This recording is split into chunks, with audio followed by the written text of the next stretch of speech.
Ken?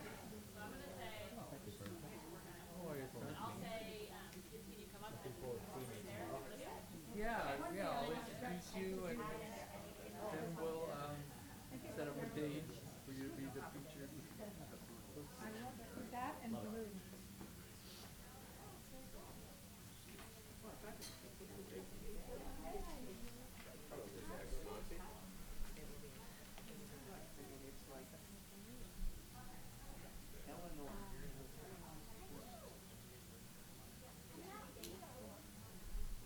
Hello, Gil.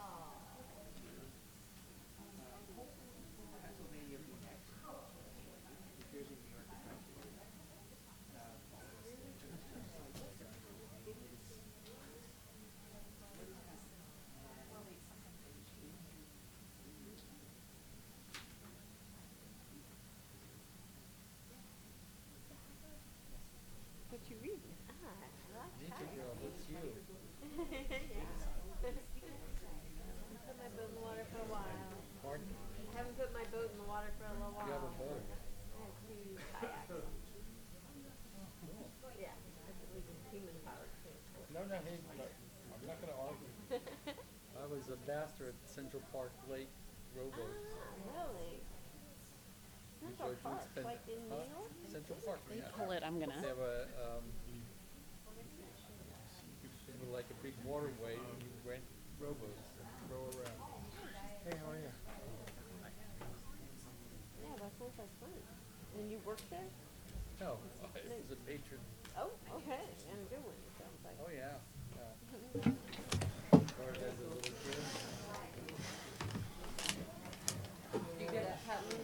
Oh, she would have given That's so boring. Look at mine, it's embarrassing. I'll trade you. I'll trade you. We do a three-way trade. You get the silver one, I'll get the purple one, and Rachel get the pink one. Now I feel like I can appreciate what I have more.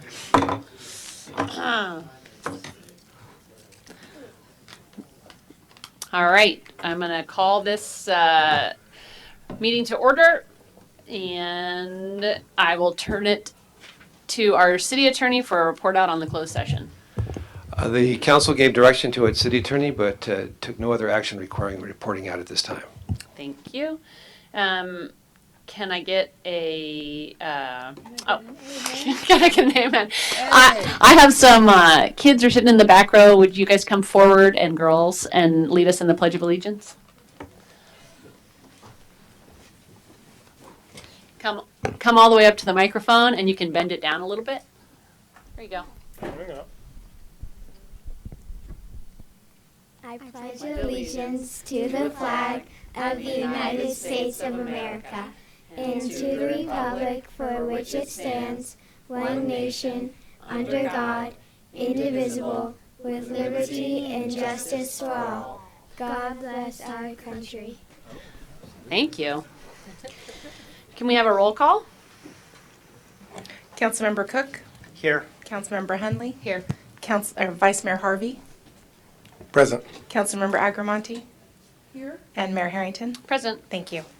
Great. And can we get an approval of the agenda? Does anyone have any changes to the agenda? Move to approve. I actually have a question. You know, on the consent calendar, when it says now is the time to change the agenda, when the request is, are there any changes to the agenda at this moment? What does that refer to? I'm just sorry to. My understanding. So at times you may pull something from the consent calendar. Typically you agendize that right after the consent calendar, but maybe you decide that you want to move that to the end of the meeting. So it gives you that additional flexibility should you want to change the order because something is pulled off the consent calendar. That's basically how I've seen it used in the past. Yeah, it's an opportunity to move things about or to drop things from the agenda. This time, not the. So I wanted to make a motion that we move the TOT item first. So. After the consent calendar? After the consent calendar, correct. So that's my motion. I don't know if anybody wants to second that. Second. Can we get a roll call? Councilmember Cook, Aye. Councilmember Hundley, Aye. Vice Mayor Harvey, Yes. Councilmember Agrimonti, Yes? Mayor Harrington. Aye. Thank you. Motion carries unanimously. Great. And with that, we will move on to public comment. At this time, members of the public may comment on any item not appearing on the agenda. It is recommended that you keep your comments to 3 minutes or less. Under state law, unless otherwise permitted under the Ralph M. Brown Act, the merits of the matters presented under this item cannot be discussed or acted upon by the City Council at this time. For items appearing on the agenda, the public will be invited to make comments at the time the item comes up for council consideration. Upon being acknowledged, please step to the podium and speak into the microphone and begin by stating and spelling your name and giving your address. Thank you. Okay, thank you, Mayor. Ken Brown, BROWN, 1396 Lubeck Street in Sonoma. I want to congratulate the mayor yesterday. She did a great job at the Bear Flag celebration put on by the Native Sons of the Golden West Parlor 111. It was lovely and quick, too. It was good. The Sonoma Valley Cannabis Enthusiasts have a meeting tomorrow at Hop Monk, 3 p.m. on Broadway. We'd love to see you there. Yesterday there was a wonderful memorial for Lilla Weinberger at the Sebastiani Theater where she fell and was killed. It was just a thing of beauty and grace. And I was glad that I found the time to go. And then I went back and had a hot dog at the barbecue. Thank you, Ken. Are there any other members of the public that would like to make a comment at this time? Seeing none, I will close public comment and move on to meeting dedications.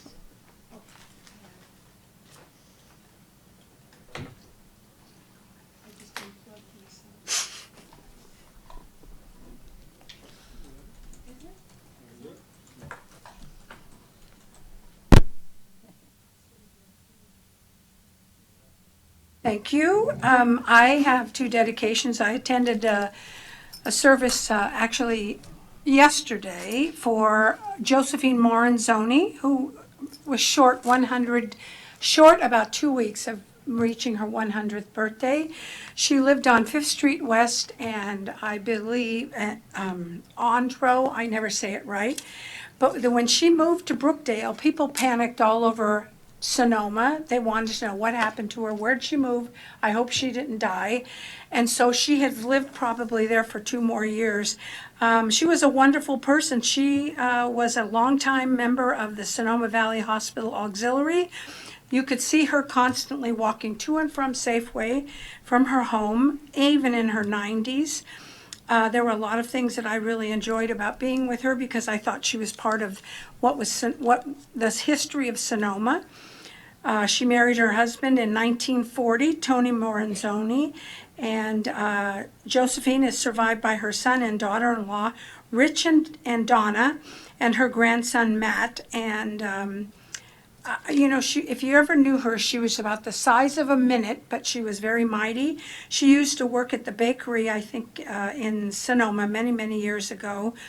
And if you didn't step up, she would tell you, get in line, let's go. That's the kind of lady she was. So I just wanted to dedicate this meeting to Josephine Moranzoni and also to Robert Emanuel Bonino. He passed away peacefully. He originated from Burlingame and he passed away May 23rd. 2019 as a battle with an operable brain tumor, glioblastoma, at the age of 71. He is survived by the love of his life, Leslie McLennan Bonino. His most important achievement and lifelong dream was planting and operating a beautiful vineyard in Glen Ellen, Sonoma County, Bonino Estate Vineyards. And so I'd like to dedicate this also to Robert Emanuel Bonino. Thank you, Madeline. Next up, item 3.1 is a presentation about our Sonoma County Regional Parks by Director Bert Whittaker. Great, thank you. Does this raise up at all? We have a handheld mic if you prefer. It's okay. My comments are brief. Steve, if we have a handheld, we may find it more comfortable. It's a little odd here. So, but Well, just we can give it to you and then switch back. It's fine. thank you. I'm tall, I know. It's like a beer can. Sort of a good exercise. No. I'm so thirsty, huh?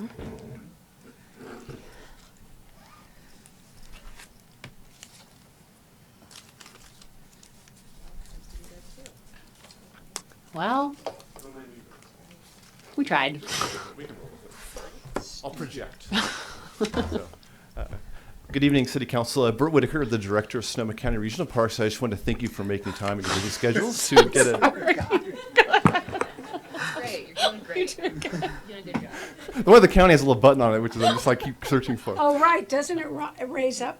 It does. Yeah, It does. we need that. Just a few quick introductions and a few opening remarks I just wanted to make real briefly. But with me is Steve Arrett, our Park Planning Manager, a longtime Regional Parks dedicado, and Karen Collins, who is a very long-serving member on our Parks Advisory Board for Sonoma County Regional Parks and our recently appointed Citizens Oversight Commission pursuant to Measure M. So, but our regional parks, we are a growing system of 56 regional parks, trails, open spaces, encompassing a little over 13,000 acres now in Sonoma County. And we're here and just so appreciative to get to provide an update on our investments in the Sonoma Valley area parks. It's an exciting time at regional parks. We're certainly coming off the heels of a huge amount of public support this last fall.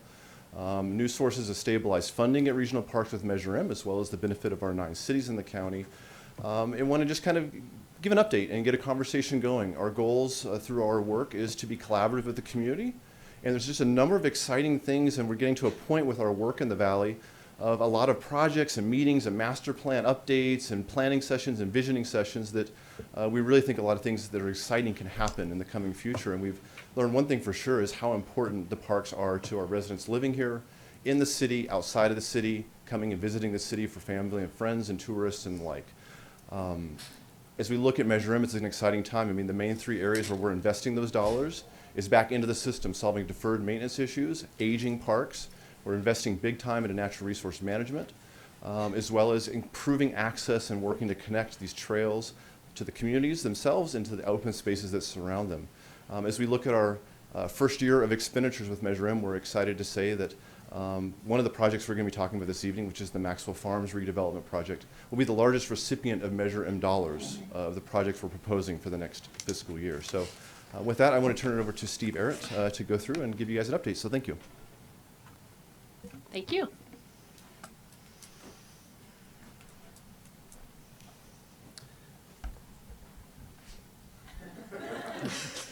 Good evening, Mayor and Council members. My name is Steve Arrett, and it's an honor for me to present to you tonight. I was a Sonoma High graduate, and I also, when I was in high school, I worked for the city of Sonoma for Clerk Berto and Kathy Mazza.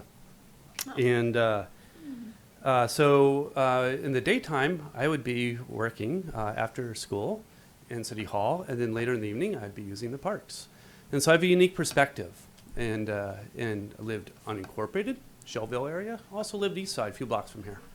But that didn't stop me from using parks in the springs and parks on all sides, Sonoma Overlook Trail before it was Sonoma Overlook Trail, and so on. And I entered the picture right about the time the city and the county had decided to split up Maxwell Farms into one as a high revenue shopping center and the other is a park for the people.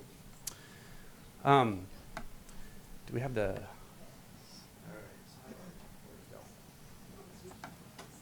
Needs to be turned on the side, green. So tonight I'm going to point this way. There we go. I'm going to provide a focused update on Maxwell Farms Regional Park and touch on a number of other projects in the valley that benefit the city of Sonoma and all the Sonoma Valley residents. So Maxwell Farms is about 35 years old. And in the world of parks, it's old enough to have a midlife crisis where everything starts kind of needing a lot of deferred maintenance, and there's different demographics and different interests, and it's time to revision it. So that's exactly what we did. We heard from the community, from different user groups, and pretty soon it seemed like everyone wanted to update the park. The result of many workshops and stakeholder meetings and community groups coming together is a balanced plan. And you can see the front half, the front 40 is very developed, and the back 40 is very undeveloped. And the park's 85 acres, so it's actually one of the few times when you can say the back 40 and actually mean it. But the front part is going to be able to support all these different uses that we just don't have the land base in the valley to support. And why, similar to, say, the hospital debate, where we really don't want to go out and develop ag land, we don't want to do that for parks either. We want to use what we have and renovate, really make use of what we have. And while doing it, we want to put it where the people are, and it's already there. As you know, Maxwell is located right at the junction of the city and El Verano and the Springs, and it's symbolic. It's kind of the entrance to both areas. It's where all the different types of residents come together, and they all use it in different ways. It's what we continue to learn. You know, when you step back and think about it, what really defines our northern entrance? It wasn't the Highway 12 scenic plan, that's for sure. Springs are looking great now, but it's not that little funny arch by Happy Dog. It's not McDonald's. It's not Taco Bell. It's the park. That's really visually, aesthetically, perhaps even emotionally, what provides that entrance. So with that, we've been engaging many of these groups, or they've been engaging us both ways. We've got Sonoma Youth Soccer. We've got Boys and Girls Club. We have lacrosse even. We have Sonoma Little League. Even the Ecology Center helping us out in the back, the Tennis Association as well. We have new groups of pickleball users forming, gathering momentum and energy. We have new groups around mountain biking and proposed pump track. Everyone has kind of come together over this and found a balancing point. At first, it was kind of a scramble on real estate, but then it's like, okay, we can really do something for everyone here. And then include all the nature lovers, the people who want to walk in the back and have the quiet without the shouting and the screaming and the kids and the traffic and all that. So it's really what we'd like to think is a balanced plan. So what's in that plan?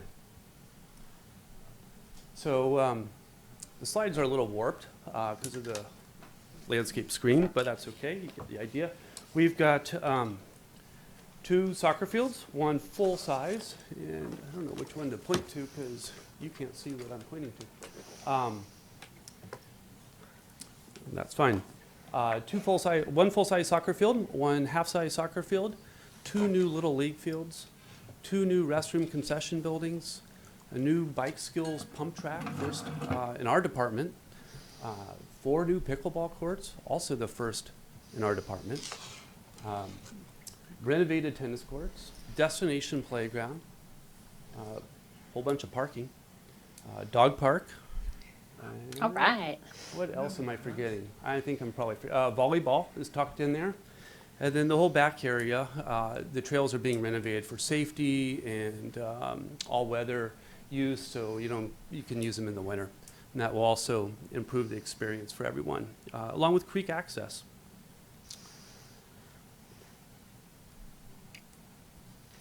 So it's a pretty ambitious plan, and with all of our projects, we build them in phases. And phase 1, which we've secured some funding for, includes 1 soccer field with the surrounding areas, 1 baseball field with surrounding areas, 2 restroom buildings, and most of the parking and an adjusted entrance to allow for easier circulation. The Boys and Girls Club just has so much people coming and going, dropping off kids, and same with all these games. So we're really trying to make it flow through, not impact the Highway 12 Verano intersection while doing it. So we're currently in construction documents. We're hoping to bid this fall, working on refinements. And just a quick note about kind of the funding climate that's out there. We're really excited because the not just our local measure, and as Director Whittaker mentioned, Maxwell is the largest recipient by a long shot, by a factor of 4 of anywhere in the county as far as our capital dollars go. In addition, we've also, and I'll get to some of these points, investing in Arnold and Larson. Arnold Fields, that is. But Prop 68, which is the state park bond that passed a year ago, it's really focused on disadvantaged populations. And median income needs to be really low. And its target is not really the Bay Area. Its target is like LA and Fresno and Bakersfield and the Central Valley and places like that. So it's highly, highly competitive, really difficult for us to secure funding. And we have leveraged over $40 million through our local funding with external over the last 15 years or so. So we're pretty good at grants. But we aren't sure how many phases. We might have to break this into 2 phases. We're hoping not. But this is what our first phase looks like.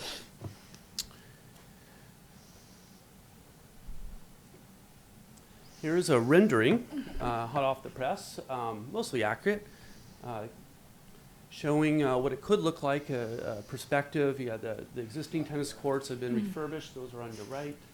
A little fitness thing on your left, new sports field and further back. And that might even be the proposed housing project way in the back on the other side of Verano.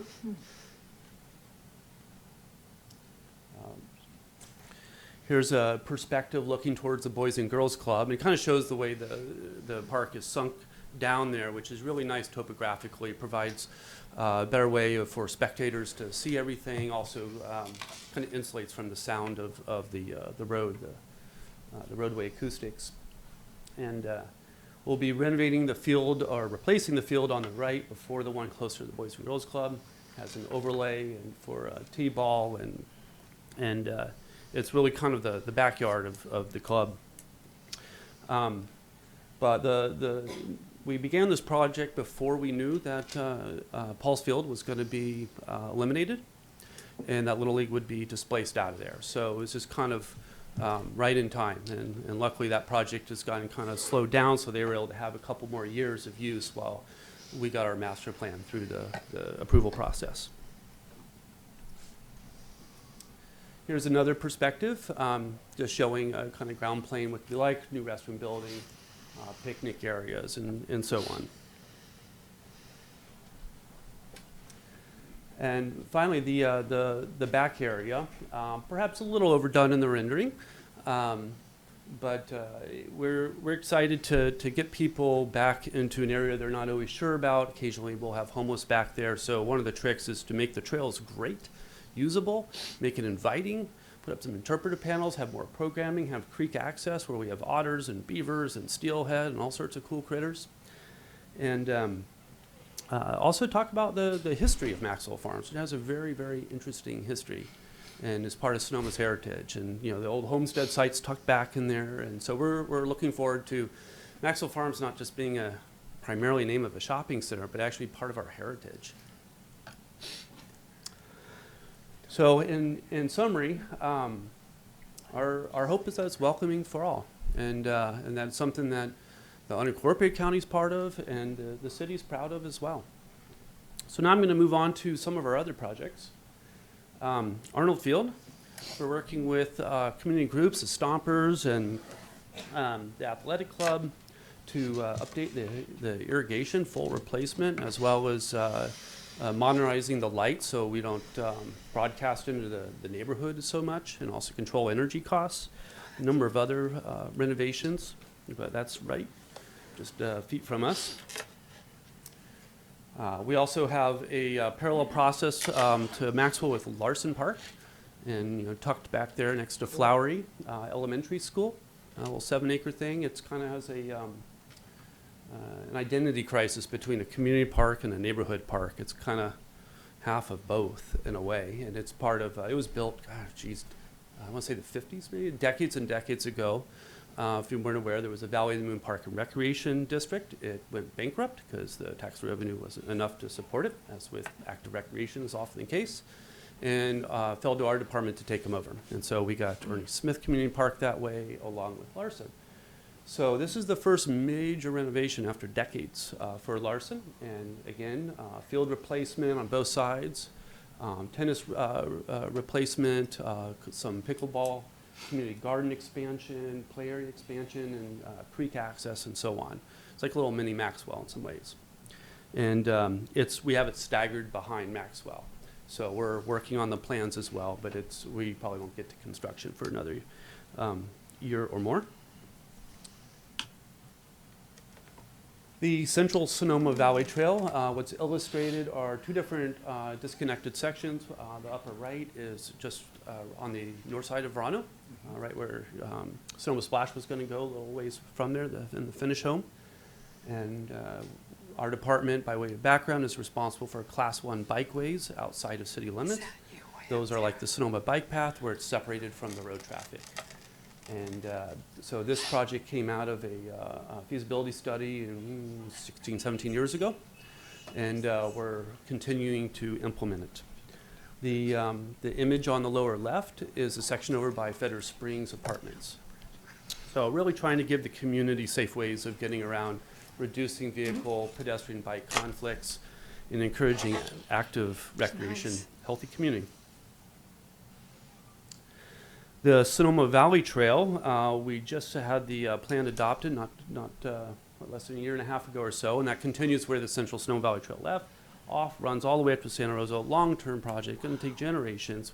We've secured about 5 easements. We're negotiating about 3 more. It's going to take a long time to get it done, but once we do, again, similar thing, active, healthy goodness, both for visitors and residents. Another project is the Sonoma Shellville Trail, which is basically the Sonoma bike path on the other side, just heading to the east of here. Been on the books. Our department's been working on it since the 80s. Union Pacific. I don't wish anyone to have to negotiate with them. It's very complex. We have about 4 different easements on that right away, and the goal is to get the bike path down to along 8th Street East, all the way down to 121. And in 8th at the train depot, where who knows, maybe one day it'll be a park and ride and so on, connect with the Bay Trail. So we're actively working on that. We have some funds. It's a long haul as well, but a lot of recent activity. The North Sonoma Mountain Regional Park and Open Space Preserve, it's adjacent to Jack London, so you can kind of think of it as an expansion of Jack London. And really kind of giving, in Sonoma, a lot of times the visitors are saying, well, how do we get people to stay beyond the weekend? Well, this is how you expand your parks. But it's a gorgeous park, and it took a number of different properties, but we're working on trying to open the top of Sonoma Mountain. And it's going to be accessible both from the Sonoma Valley side and the north side, kind of towards Bennett Valley a bit. That's cool. So we have the land, we have the money, we're just working on it. It's going to be wonderful. Full 360 views of the bay. It's taken a long time to get there, but we're very excited about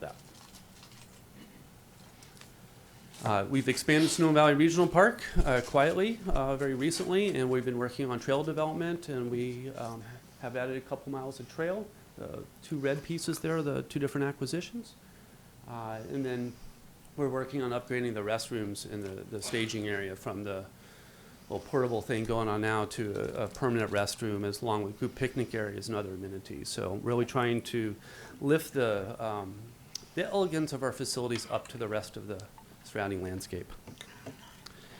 And of course, as all of you are very aware, we're working with a whole coalition of entities, including the city, on trying to do the right thing for the Sonoma Developmental Center.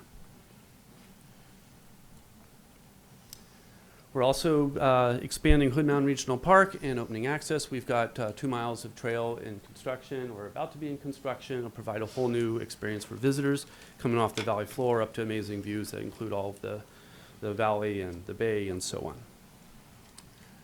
So with that, thank you for your time, and I want to ask for questions, and there's more projects, but we'll leave it there. So thank you. Thank you. That was a wonderful report. I guess I'm wondering if members of the public want to see more about any of these projects. Is there a website? Or where can they go? Yes, thank you.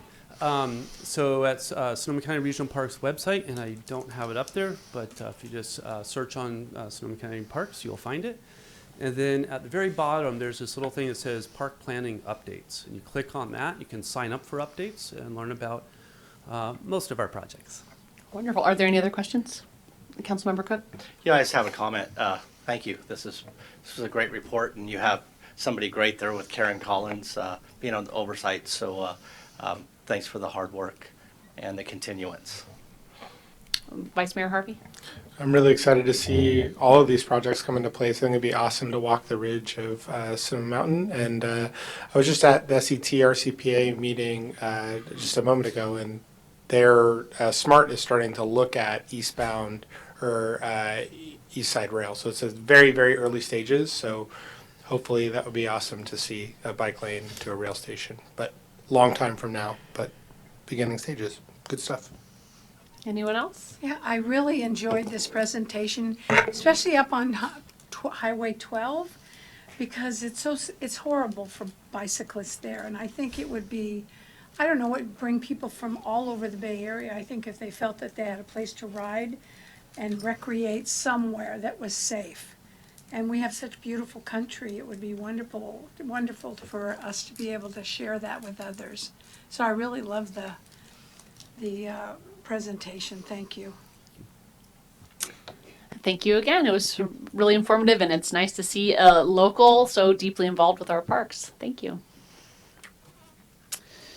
Next item is the consent calendar. All items listed on the consent calendar are considered to be routine and will be acted upon by a single motion. There will be no separate discussion of these items unless members of the council, staff, or public request specific items to be removed for separate action. At this time, council may decide to change the order of the agenda. Are there any council questions? Are there any members of the public that would like to comment on the consent calendar? Sorry. Oh, I'm sorry. That's all right. I just wanted to pull 4.3. Okay. Item 4.3 is pulled, and for items, are there any members of the public that would like to address an item other than item 4.3? 3.1, the presentation. We're not taking comments. We don't take comments on presentations. Right. Sorry. All right, thanks. Thank you. Shoot us an email. Thank you for coming.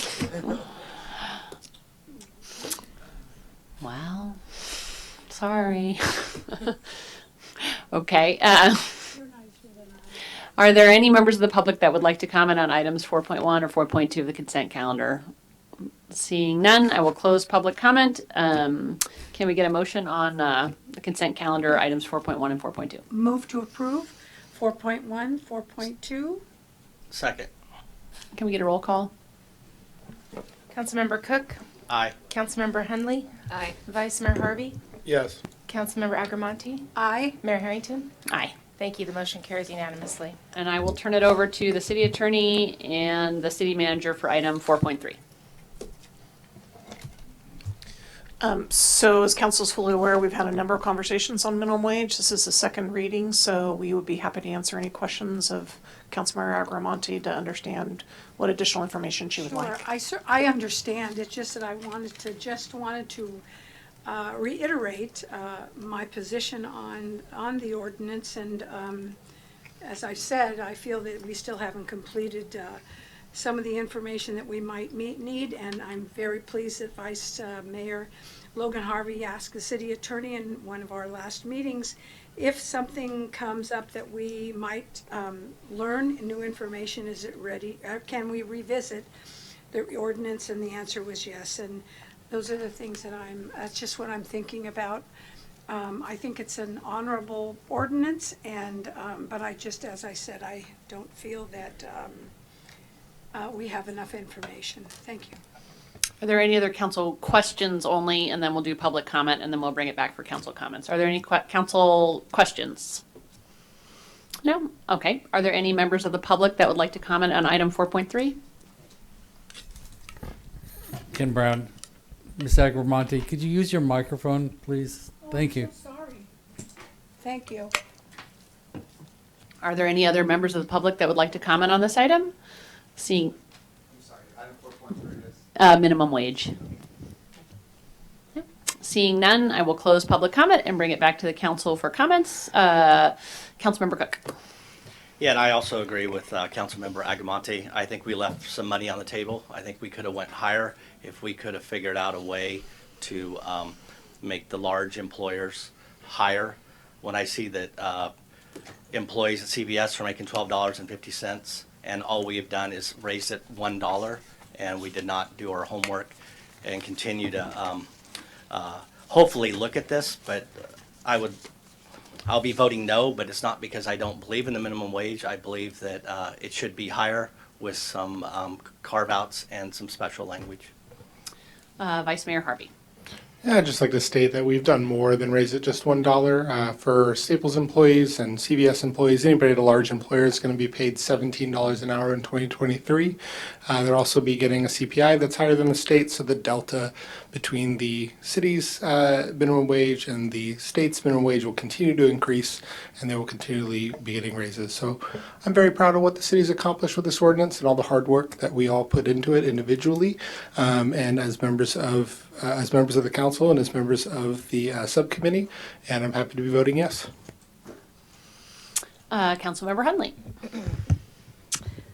We've had a lot of meetings on this, but I just wanted to take a moment to comment that even though we will not be discussing this for hours today, that this is a very big deal. I mean, this is a very significant development in Northern California, and I think that Sonoma is going to be the first of many cities that are going to follow suit.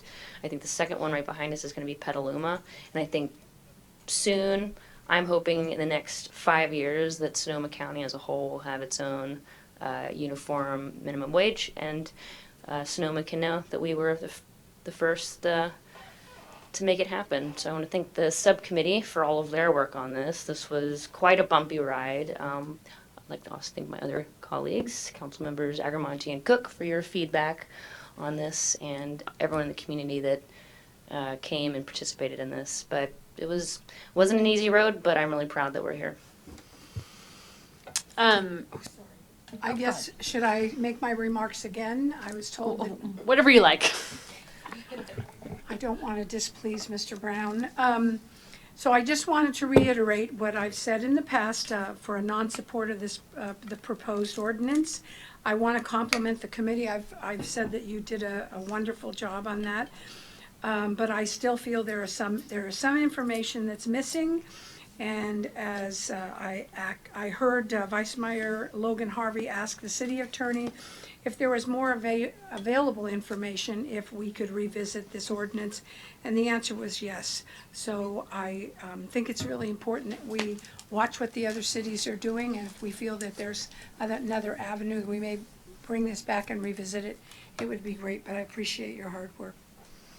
Thank you. And I just wanted to comment, I think this is a tremendous accomplishment, and it might be overlooked because in some ways it did move pretty quick for a local government. It only took 1.5 years to get it done, but I think that this is going to help the most hardworking and neediest people in our community, and it was a tremendous amount of hard work for everyone on this council, and also our city attorney and our city staff, and I'm just, so happy that we were able to do this, and I think it's really, really meaningful and something I really think we can be proud of for a long, long time to come. So with that, can we get a motion? Motion to approve the conduct the second reading and adopt that ordinance of the City Council of the City of Sonoma establishing a minimum wage. Second. Roll call. Councilmember Cook? No. Councilmember Hundley? Aye. Vice Mayor Harvey? Yes. Councilmember Agrimonti? No?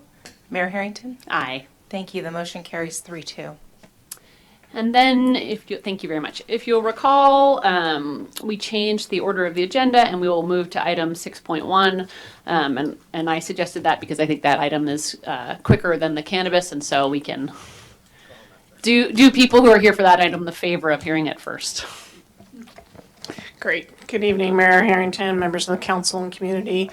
So as council recalls back in August, as this was one of your fiscal sustainability goals, was to look at increasing the city's TOT. That's our transient occupancy tax measure. So council took action on that at the end of July and August of last year, and put what became Measure S on the ballot. And the basic key points of Measure S was this required 50% plus one. It's a general tax that can be used for any purpose by the council. And it basically put in a 2% TOT increase effective January 1, 2029, and authorized the council with the ability to increase the TOT by an additional 1% anytime before January 1, 2024. So we're definitely pleased. Over 70% of the public approved and passed Measure S. And at our quarterly agenda meeting with council, I believe that was in March, our April council talked about wanting to bring it back and have a conversation about moving forward to increase the 1% and looking at programming the funding for affordable housing, workforce housing.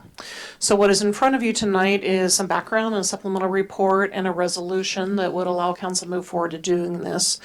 Staff has looked at this issue. We've talked to different hoteliers. We've looked at what's happening kind of in the market, and a few just key things to remind. I know council is well aware of this, but for members of the community. So one, the city lost our redevelopment funding in 2011, which was over $1 million a year that we had dedicated funding to put towards housing. And as part of that, over the same kind of period of time, we've watched some of our neighboring cities that we tend to compete with in terms of if people are going to come visit us, they're going to go to Napa, or they're going to go to Healdsburg. Those communities have increased their TOT, and that was part of the impetus of being in a competitive position, since this tax is predominantly paid by folks coming from outside of our community, and they're paying a similar rate in the other communities. So in the same election that we brought forward Measure S, the Napa communities also brought forward an increase in 1% in theirs. All the agencies except American Canyon approved a 1% increase. So at this point, we sit at 12%. Your Napa communities except American Canyon are at 13%. And then Healdsburg is at 14. Each of the cities has, most of the cities have a tourism improvement district on top, but that's the funding that comes to the cities. So in terms of where we are as a city, my recommendation to you is that you program this money. It's a general tax, so it can be used for any purpose. You program it for 3 years. I think there's a couple of things that we may want to reflect on. Is one, we've got our half-cent sales tax that will probably be coming back to the voters in November of 2020. So we want to be able to kind of see how that goes, also see how the economy is, et cetera. So my recommendation is to program it for 3 years, do a pulse check at kind of 2 years, part of our, 2 years from now, part of our budget. Again, housing is incredibly important in this council, this community. You've said it's a priority. Hear that loud and clear. It's also, though, as we look at limited dollars to do and run this city and provide the level of services and capital infrastructure, at some point you may need to shift this back to your baseline core services. Hopefully by that point, maybe there's $1 million that's generated here that you can do some things to really help kickstart, and maybe there will be additional state money or new programs coming forward to help finance affordable housing in the interim. So that is the recommendation in front of you. There is, within the resolution, there's a red line version in front of you. There was an error on something should have been deleted, and it should say that we look at this in year 2 prior to June 30, 2021 instead of June 20. So with that, I'd be happy to answer any questions of the council or community. So again, if there's council questions, we'll do that, then public comment, and then council comments. Are there any council questions? No? I'll take it out to the public. Are there any members of the public that would like to comment on this? My name is Byron Jones. I live at 180 Wilking Way. My business, Sonoma Valley Escapes, is in the business of managing vacation rentals. Part of the reason I'm here with that topic. My wife and I own 2 in town. We manage 2 others. They're all right around the plaza, right in the historic district. Properties that were in many ways saved by being vacation rentals. I want to address, I want to make 3 suggestions about this ordinance. Number 1 is code enforcement.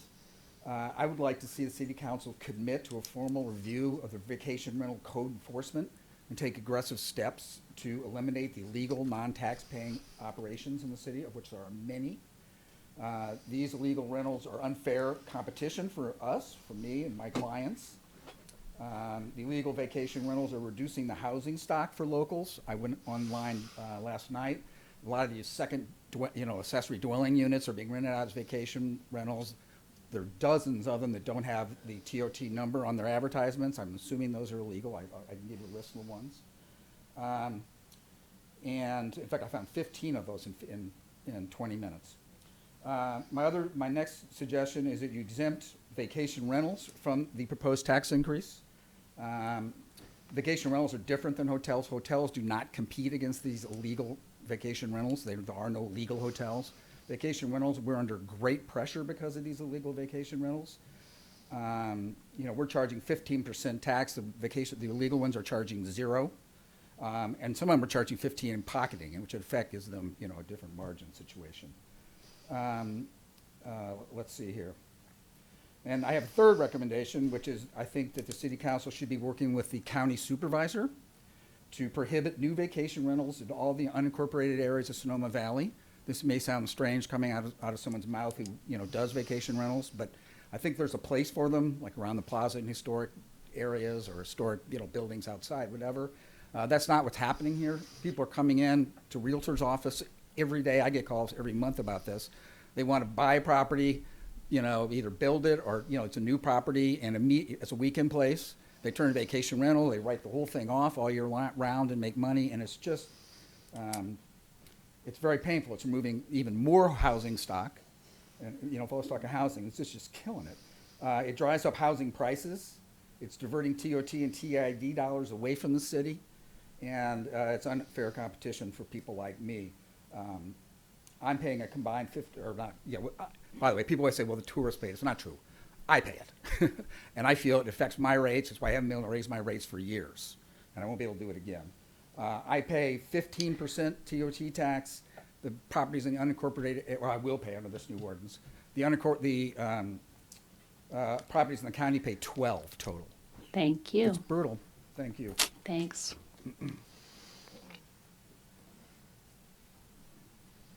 Hello, my name is Bill Bloom, and I'm representing Sonoma Valley Inn, 550 2nd Street West. And I would second Byron's comments about the enforcement of unregistered vacation rentals. As we are talking about housing, that is one of the things that there's a lot of housing that would become available if code enforcement was increased so that people couldn't illegally rent their homes out as vacation rentals. So I definitely support that.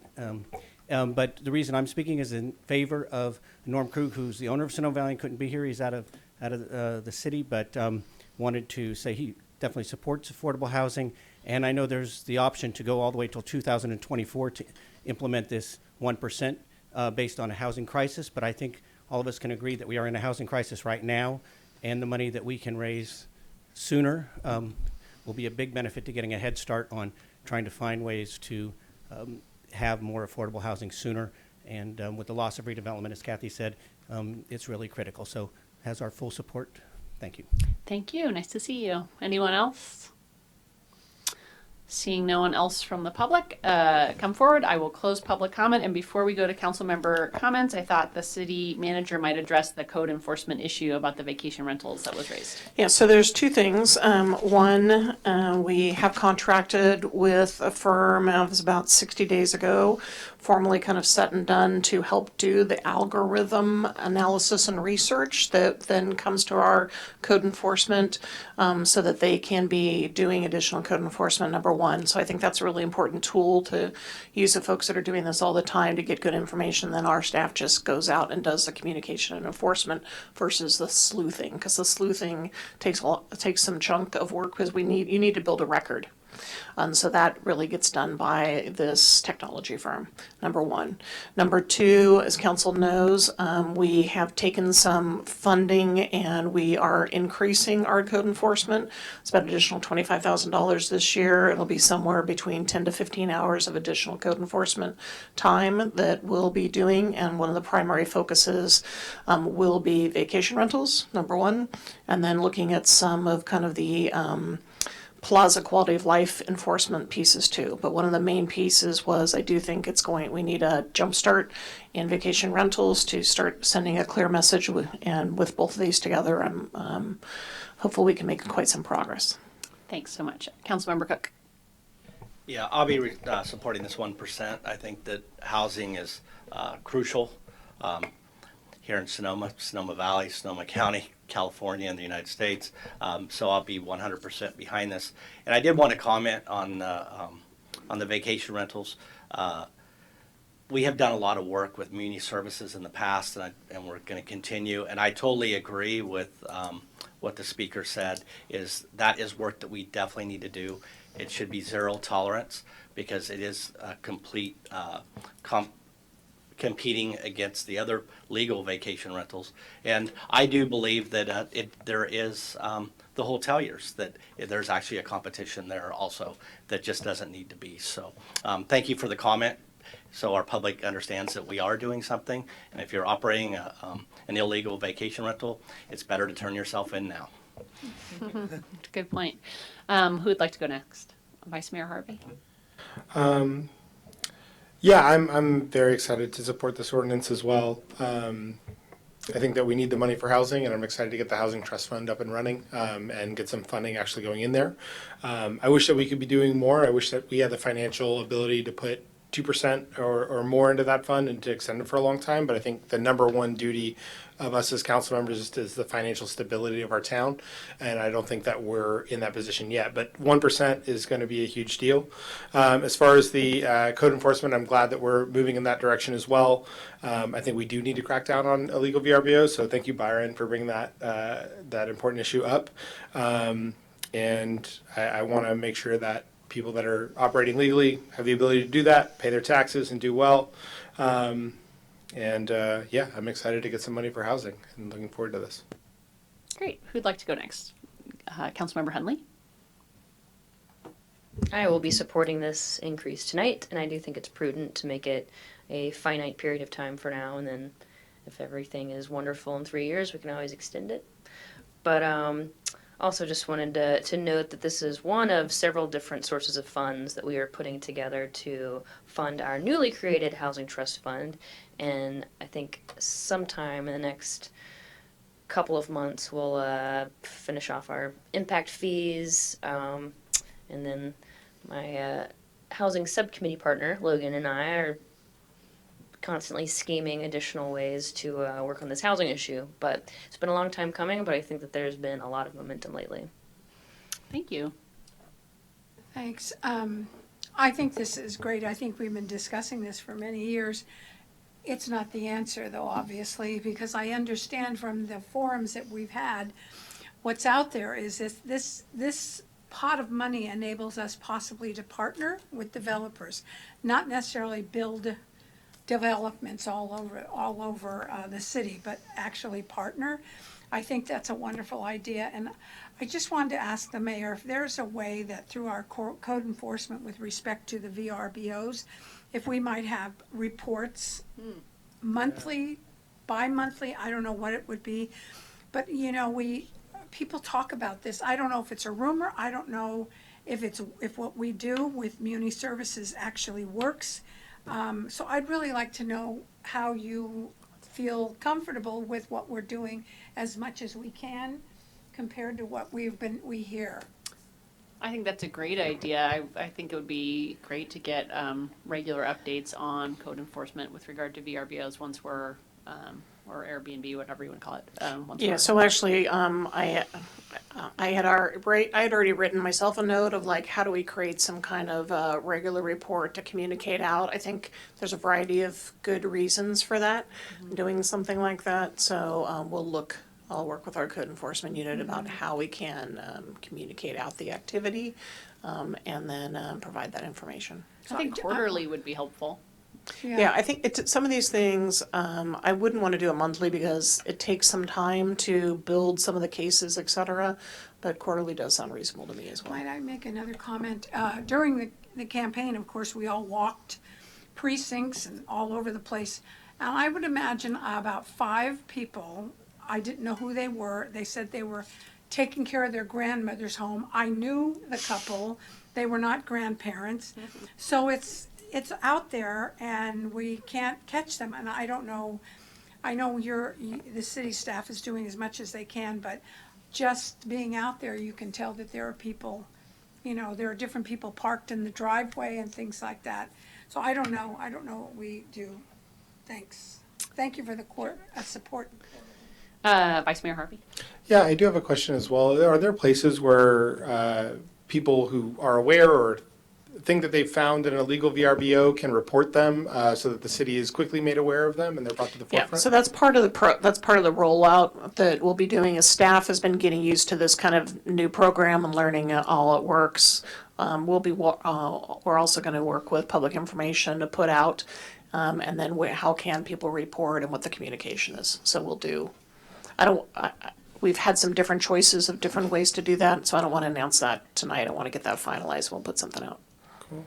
And then I just want to note too, in the process of running for office and things like this was a major campaign promise of mine and something that I really want to get done. And one of the reasons is I went to a Burbank housing study, and in order to get federal dollars, one of the number one barometers, number one deciding factors of whether or not you get grants for affordable housing is whether or not there's local money to contribute. So having this local money to contribute, I think is extremely important, and this is something that everybody really was running on. I know Rachel did, I know Madeline brought it up as well, so I'm really excited that we're bringing this forward. This is going to have a huge effect for our community, and I'm really glad about it. Great. And I just wanted to say, looking at this agenda, in terms of this council's, the overall agenda, including this item, in terms of our commitment to ensuring that Sonoma maintain what I think is wonderful about it, which is our wonderful mix of people that can live here, both raising the minimum wage and creating an affordable housing fund.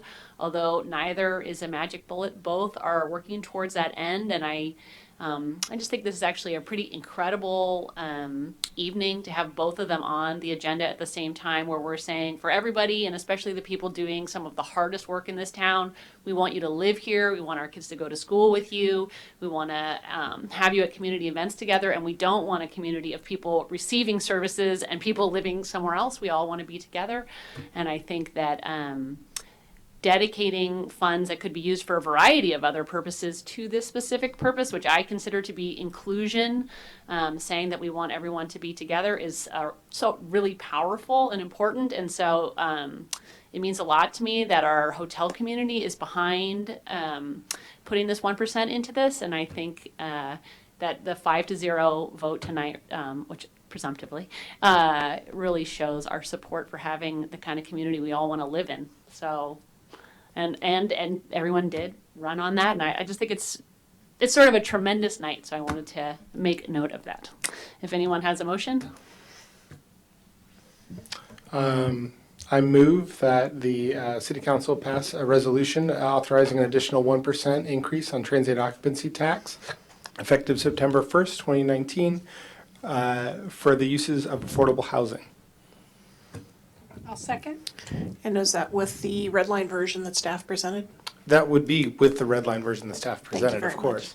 Great. Can we get a roll call? Councilmember Cook? Aye. Councilmember Hundley? Aye. Vice Mayor Harvey? Yes. Councilmember Agrimonti? Aye. Mayor Harrington? Aye. Motion carries unanimously. Thank you. And with that, we will go back to item 5.1, which is the public hearing on cannabis regulations, and I will turn that over to our Planning and Community Service Director, David Storer, and Kathy Capriola, our City Manager. Thank you, Mayor Harrington, members of the council. So just a little bit about process tonight as we embark on talking more about commercial cannabis. I'm going to hand it off to Jeff Walter, our city attorney, who's going to talk about kind of the ordinances briefly. Then we have our consultant from HDL, who will also then talk through some of the regulations.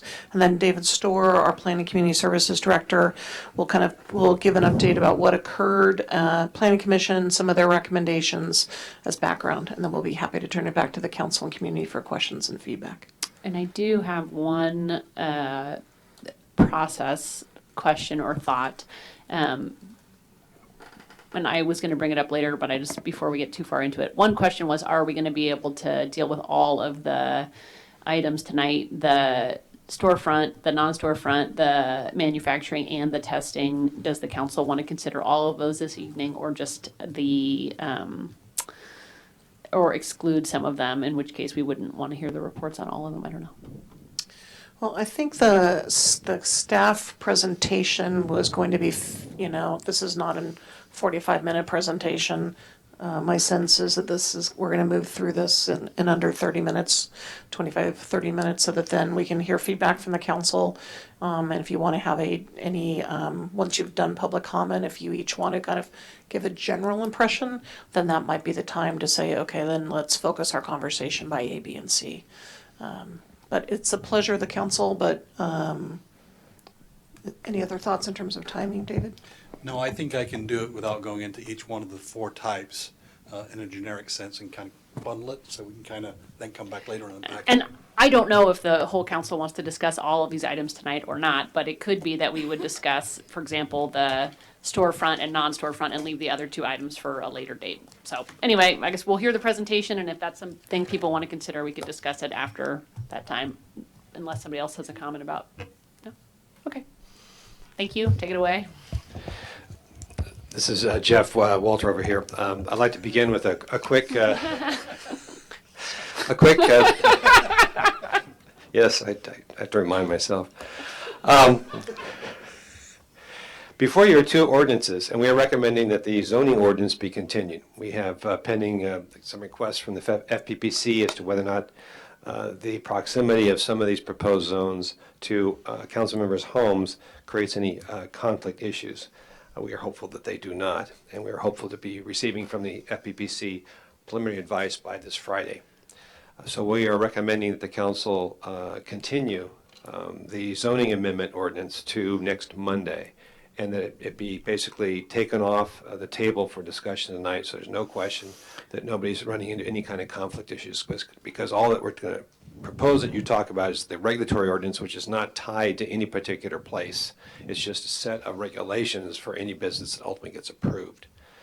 So we would recommend that you move to continue the zoning amendment ordinance at this time, open it up to the public to ask them if they have any comments on your continuing that item, close the public hearing on that issue only, bring it back, continue the zoning amendment to the next Monday night, and then listen to a staff presentation from Mr. Storer.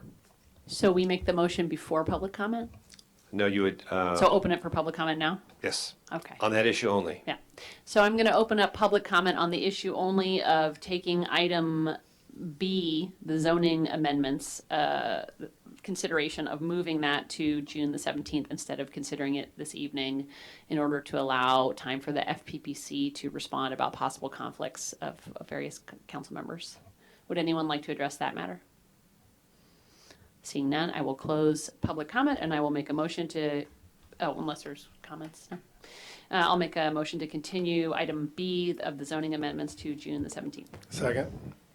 Can we have a roll call? Councilmember Cook? Aye. Councilmember Hundley? Aye. Vice Mayor Harvey? Yes. Councilmember Agrimonti? Aye. Mayor Harrington? Aye. Thank you. Motion carries unanimously. Thank you. Thank you, Jeff Walter.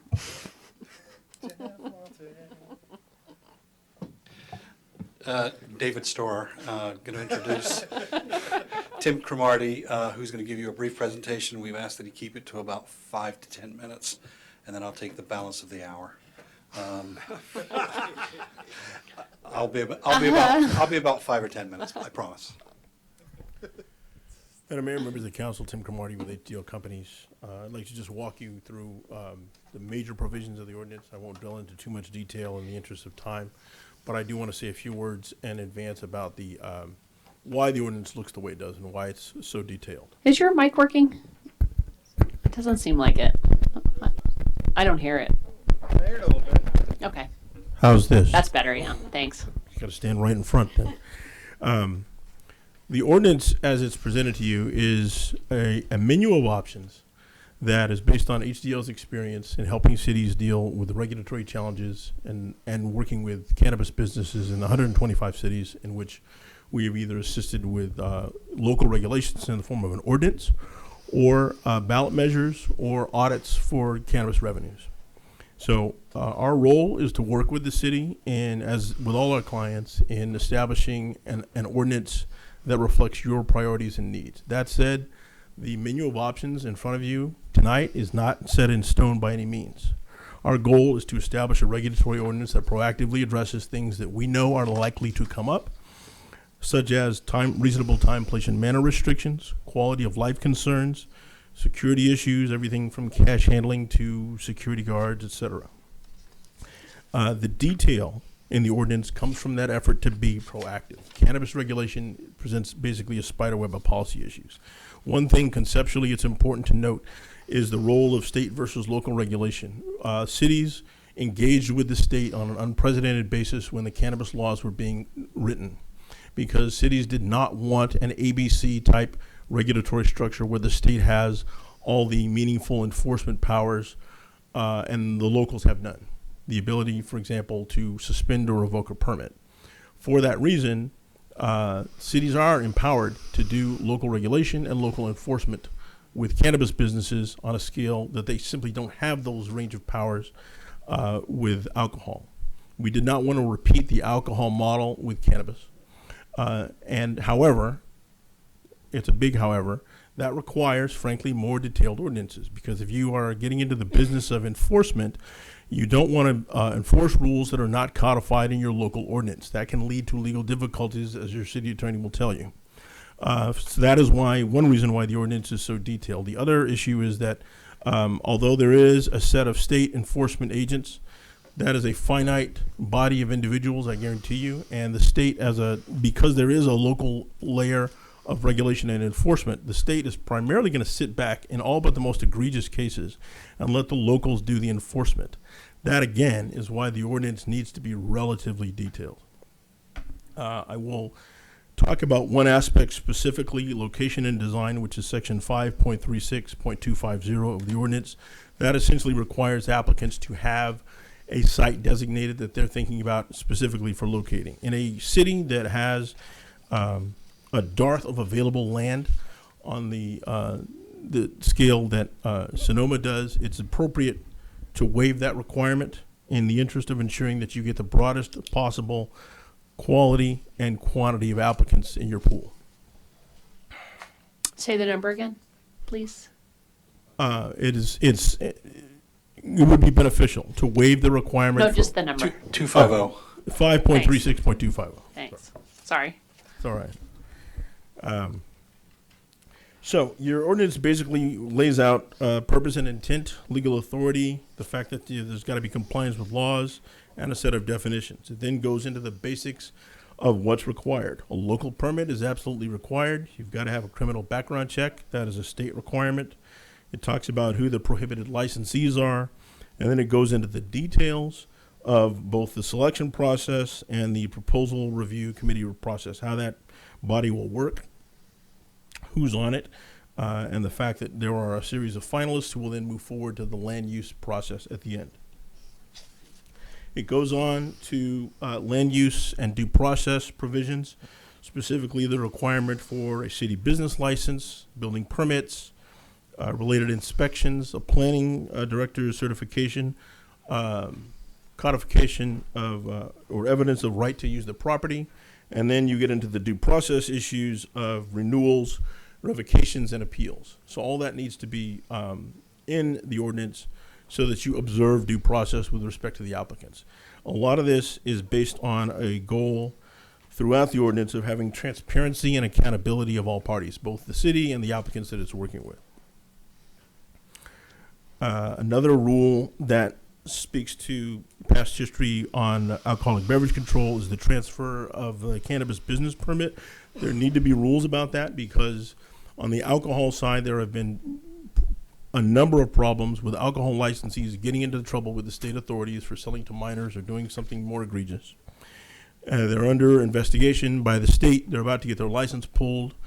And if I'm the business owner in that instance, I transfer it to my brother-in-law.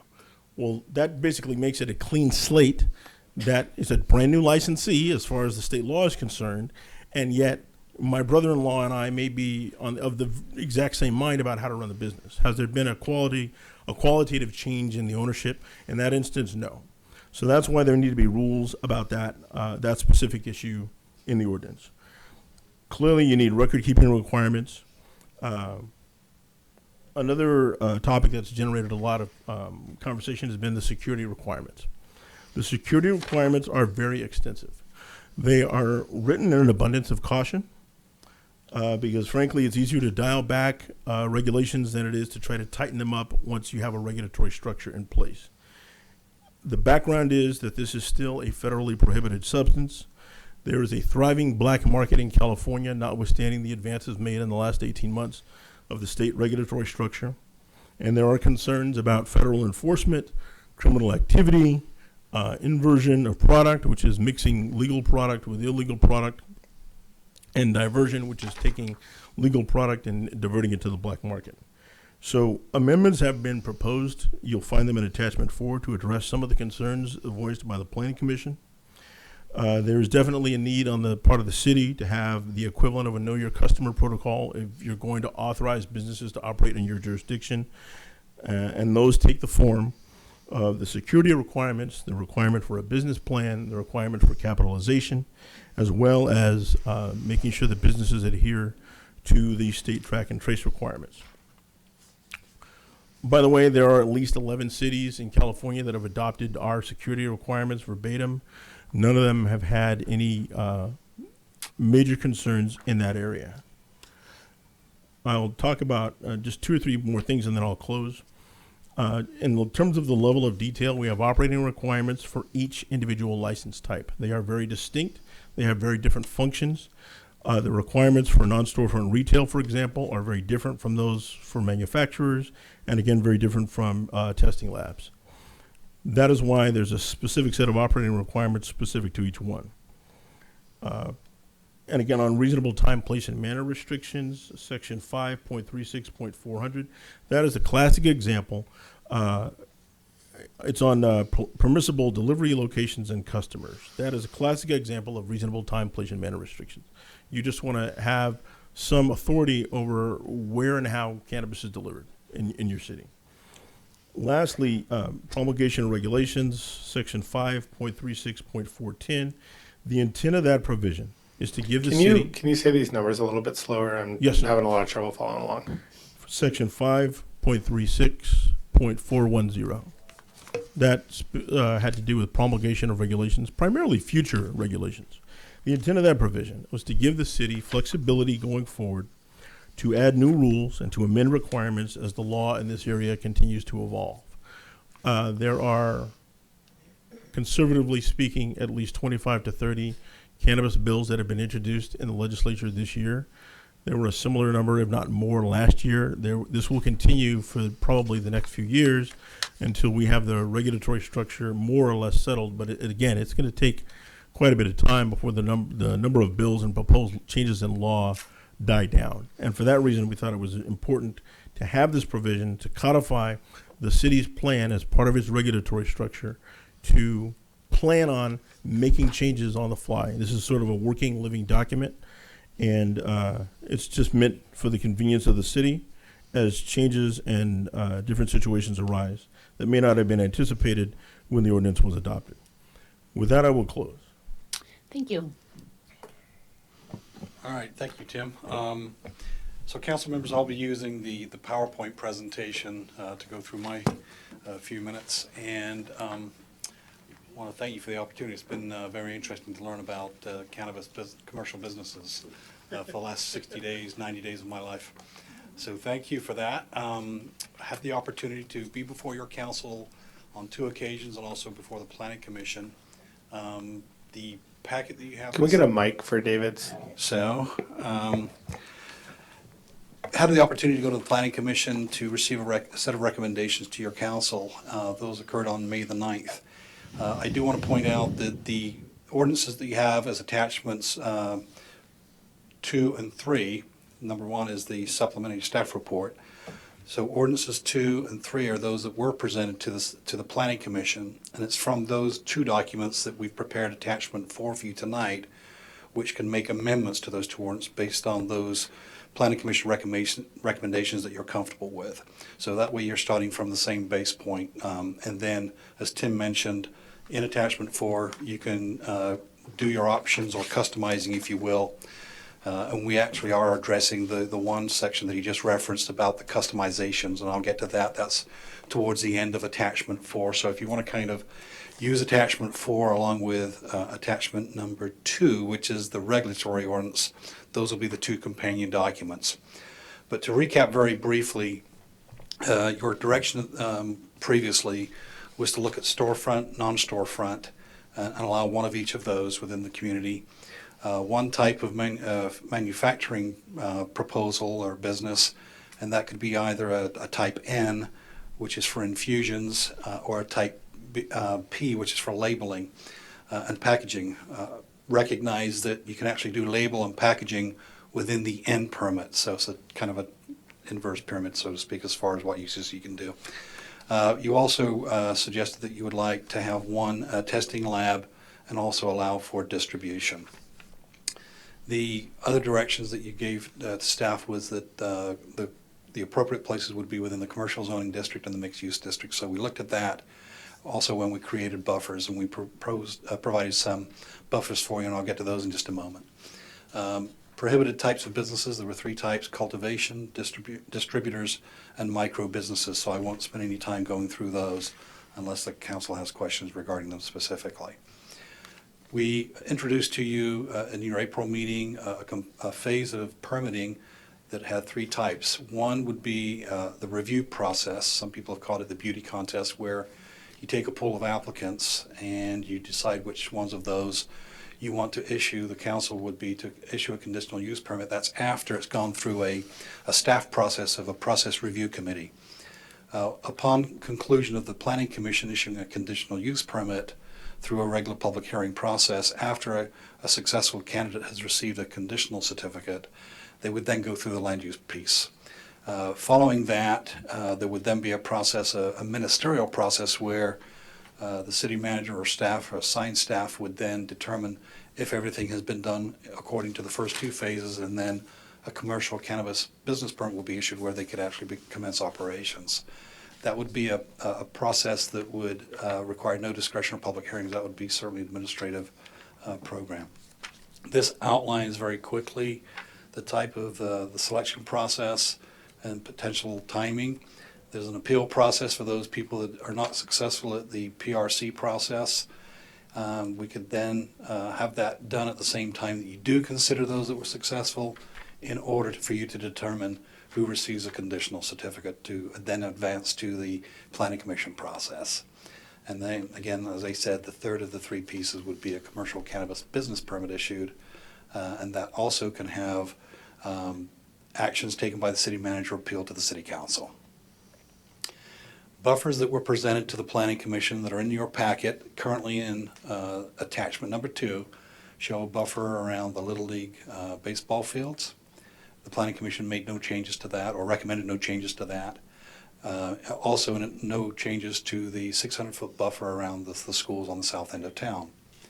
However, with respect to the prod, the Planning Commission recommended to your council, to the left is what we had presented in the ordinance, and they suggested expanding the commercial uses on either side of Broadway, which then incorporate all of the commercial zone south of that portion. And you may see that on your diagram there.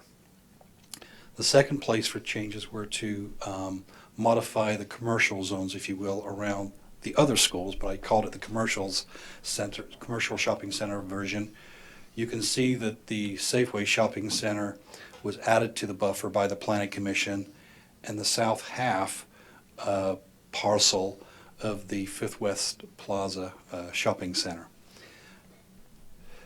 So in a nutshell, in your supplementary staff report, I've gone through each of these 15 recommendations in detail, and I've provided a staff response to the Planning Commission recommendation, staff, and we've also then provided a mandatory language should you wish to do that, and those are all combined in attachment number 4. So I won't go through each one of these other than just to say, I'll do something very quickly. The Planning Commission recommended that rather than the 4 types of businesses, this is what you, Mayor Harrington, were talking about, they recommended just the one storefront. That would not be a non-storefront, but just a storefront retailer to start with, and that would be a phase-in program that they recommended. They recommended elimination of the ability for city to have live video feeds of cannabis operations inside the store. Secondly, they recommended that there be no requirement for security guards to have uniforms and or They didn't recommend that we have no live video feeds, right? They just recommended that not be directly attached to a video monitoring system. They didn't want us to have remote direct access live feeding of what's going on in the operations. Yeah, but we would be able to get live video after the fact, or when there's been a crime, or we ask for that particular video link. Just video. Video. Not live, just video. Right, there we go, thank you. I think we get it, I don't know how we get it. In talking with the police chief, he's said that the discretion should be with a cannabis business to have security guards if they choose to have them or not, but if they do choose to have them, he would like to have them have the ability to have weapons at their discretion. The Planning Commission recommended deletion of community benefits, the modification of the buffers that I just spoken about, allowing only any of the 4 commercial cannabis businesses within a commercial zone, but remember they did recommend that there only be one, so that one retail would be in a commercial zone. The 7th recommendation was regarding an administrative rating system, but to have that, rather than stay at the city manager position, or staff is assigned, to have that also with city council approval to figure out how to do that. Elimination of the federal law references, elimination of the sufficient capitalization requirement. The Planning Commission did recommend approval of revised indemnification language. They recommended that rather than having a 2 buzz-in system, that would be a 1 buzz-in system, similar to a store that I visited in Santa Rosa, where anybody could walk in through the front to the entry location, and then there would be a buzz-in system to the retail portion of the store. They also recommended deletion of the community relations component language that we have. With item number 13, it was problematic. I know that the council discussed it at length, or for a few moments, and the Planning Commission discussed it, and there was really no landing point, if you will, on whether there should be logos, whether there should be any symbols within signage on a building, and also with respect to language, whether it was cannabis, cana, or however what verbiage you wanted on there. And so there was no formal recognition of a landing point. And I did point out in your staff report that the city does currently have in its sign ordinance the ability to have logos and symbols in its design guidelines. With respect to the general complexity, the Planning Commission would support changes to reduce the complexity of the ordinance and its length and its reaching out and making it problematic possibly to potential business owners. There was also the last recommendation regarding particular standards and regulations that are then assigned. This is the last piece that Tim spoke about with respect to the changing world of cannabis and it being done so rapidly that this gives flexibility to the city manager, and certainly that the Planning Commission recommended deletion of it. Language that we've provided could allow for that to come to the city council. This concludes staff's report, and happy to answer any questions. I can even go through each one of the 15 recommendations, telling you where to read and cross-reference, but in the interest of time, I'll leave it at that for now. This concludes my presentation. Thank you. So now, for council member questions, the first question I have is there an appetite for going through, there's the Planning Commission recommendation to only deal with the storefront dispensary first and deal with the other items later. There was sort of a time crunch, not only to be efficient with time, but also because after July 1, CEQA will be required, whatever that means in this context. And so we were trying to get this done before July 1. I'm just curious, do folks want to discuss all 4 tonight, or 1 or some other number? Go ahead. Well, I haven't heard yet. What does that mean after June 30th? Like, what would the city have to do that it doesn't have to do now? So available to the city and all cities in California, there's a provision that allows us to use a general CEQA exemption, if you will, with a small e as opposed to a categorical exemption. But we have the ability to not have to go through a CEQA review. Should we then just decide to say we just want to start on July the 2nd, let's say, these particular ordinances would have to be reviewed by CEQA. We would do an initial study, which would then lead us into 1 or 2 places, and that would be a potential negative declaration or an EIR. But we wouldn't know. It would be supposition on my part as to what it would be. I'm just having a hard time understanding how a regulatory ordinance would what that would require under CEQA when each of the individual projects in and of themselves would also have to go under CEQA. I could see the land use part of it, but I don't understand why this part would. Yeah, I could probably defer to Tim on that. He probably has some background on it, but I can tell you, in reading the provision, it does say that if we do get it in, even if we do get it in before July the 1st, the ordinance that we have does have to have the ability to review specific land use proposals at a later date. So Tim, do you have an answer? Either Tim or Jeff Walter, do you have a thought about that?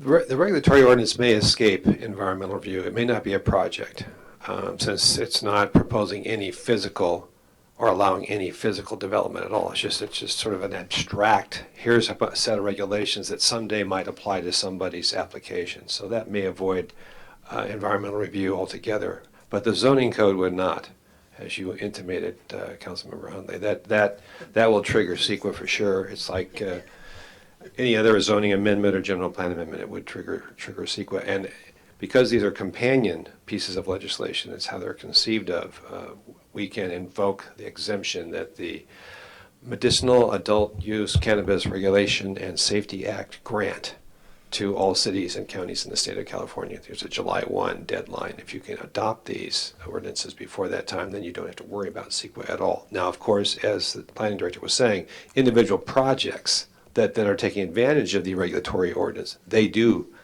come under the rubric of CEQA. They will trigger their own CEQA analysis. But why would... Just wait. Are you done? Well, I was just thinking that seeing as how the state wants this to happen and for it to become more legal, I feel like they're going to change the deadline after it passes. But as far as the mayor's question on what to discuss, I would support focusing on the dispensaries tonight. Even though the other sections are tiny compared to these, I think that it would make sense in light of how many words are in front of us to cut this down more realistically. Okay, Vice Mayor Harvey?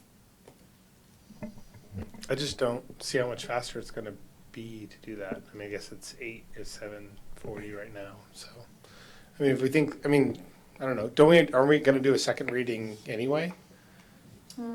Well, we can only do, we have to do a first reading of whatever the ordinance is. We have to do a first reading, so we can't change it on the second reading and have that be the second reading. Yeah, so we'd have to do a first reading, and when's Yeah. that going to come, on the 23rd? So that would be next week. But then we would not make it. 27th? It would, if it was the 17th and 24th, you'd make Oh. it before then. Well, it all depends on how much whittling away and revising you really would want to have happen to this ordinance. Because right now, this ordinance addresses all four of the businesses. If you were to, if you were lopping off three, and maybe that may just mean going to three sections and deleting them. That may be a very simple matter that could come back to you next Monday and ready to be introduced for the first time. But then won't we have to sequel the other pieces? Later, we would. Okay, but why don't we just run through this as far as we can with the other one, and if we have to end it at the end of the night, then we end it at the end of the night. Why do we have to make the decision right now? They're also at the end, so if we presumably went in some sort of order, then we'd probably land on them last anyway. Okay, I'm happy to do that. I just think that if we're not going to consider them at this time, there's a lot to consider just on the storefront, and so having watched a substantial portion of the planning commission meeting, it's very dense, detailed work, and so I don't want to receive staff reports on an item we're not actually going to consider, both for the staff's time and our time. So that's it. Before we start a lengthy discussion, I'd like to just focus on what we're actually going to work on. If it's everything, that's fine, and if not, then I'd rather limit it before we have discussion about it. I'd rather limit it if we're not going to actually move forward on it tonight, but I am happy to consider them all if that's the direction of the council that you want to go in. I think that by the time we get to testing and manufacturing, maybe we can make that call. Okay. All right. So, are there any other questions? I have a couple of simple ones. Okay. I don't know if they fall in line with what is being discussed, but they're just questions I have. With tobacco, the buffer zone, I forget, was it 500, 1,000? I can't remember. Well, the one that had been proposed and they made a map for us, it was 1,000. When we did the But we ended up not adopting it because we just set the number at 0, so we didn't need it. But we had looked at 1,000 feet. For state law for tobacco, does require 1,000 feet. You can waive that. You have the authority to waive that or to set a lesser boundary. It just has to be codified. So and is that what you're suggesting, Rachel? That Yeah, that's the one when we had seen it, but it ended up we didn't need it because we decided we weren't going to give any more new permits, so it never actually became adopted. Thank you. So the other question I had, I don't know who said this to me, but with respect to how the buffer zone possibly could be determined, because other cities, is it specifically or especially where children are? The school? Because I brought up the idea of the library, and just, they have a lot of things that they do at the library with children. So I guess I'm not clear on that for myself. Uh-oh, Jeff's putting his jacket on. Is that So the question is, other cities have not improved with that. In addition to schools, if there are children serving locations, could they be included? Is that the question? Yes, you're speaking to the state definition of what they call sensitive uses. Sensitive uses are all about protecting children.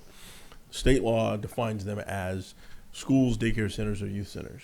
Now, every local government is free to expand on that definition as you see fit, but it is about protecting the youth. Thank you. Thank you. Okay. Are there any other questions? Seeing none, I will take it out to the public for public comment.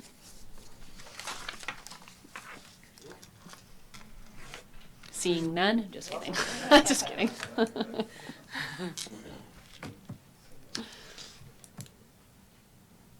Gil Latimer, 1055 Grant Court, Sonoma. Good evening to the City Council. I'm here tonight representing the Sonoma Valley Cannabis Group. We would like to thank the City Council, the Planning Commission, and their staffs for moving forward to a fair and reasonable comprehensive cannabis ordinance. All those who have found relief in treating their medical issues with cannabis also thank you for working towards safe, legal, local access. Please know that the recognition by the City of Sonoma of the issues faced by patients and their families is greatly appreciated. You're making their lives just a little bit easier. Though we understand the trepidation of some members of the community at permitting cannabis businesses, We also know that those worries remain largely rooted in generations of misinformation and negative stereotypes. It may take some time, but eventually old fears will fall away as the benefits of such businesses become apparent. It's time to move on. With that, I'd like to comment on a few of the recommendations made by the Planning Commission on the ordinances. 1, we support the City Council's direction for 4 cannabis-related businesses, considering the lengthy application and permitting process that will be in place. 4 businesses would not all come online at once, so openings would likely be pretty staggered. 2, the ordinance should be very clear on the accessibility of any video feed. We feel dispensary owners and operators should be required to share video recordings with law enforcement authorities upon request. The upon request language is conventional for many jurisdictions. 3, regarding uniformed armed guards. No, please. The last thing we need is the presence of more guns. As far as uniforms go, many dispensaries prefer a low-key approach and only require a nice pair of slacks, a knit shirt for security personnel. 4, showing evidence of sufficient capitalization. Is this required for all other kinds of businesses that open in the city? 5, types of signage. It seems that if the city's sign ordinance is good enough for other businesses, it should apply to cannabis businesses as well. Cannabis business should not be considered a pariah. Those are the concerns that jump out for many of us, but we should also add that prospective business owners and others may see more details in these ordinances that should be addressed. However, in the end, we are confident the City Council will make good decisions as we continue to move forward together toward our goals. And again, thanks very much to all of you. Thank you, Gil. Yep.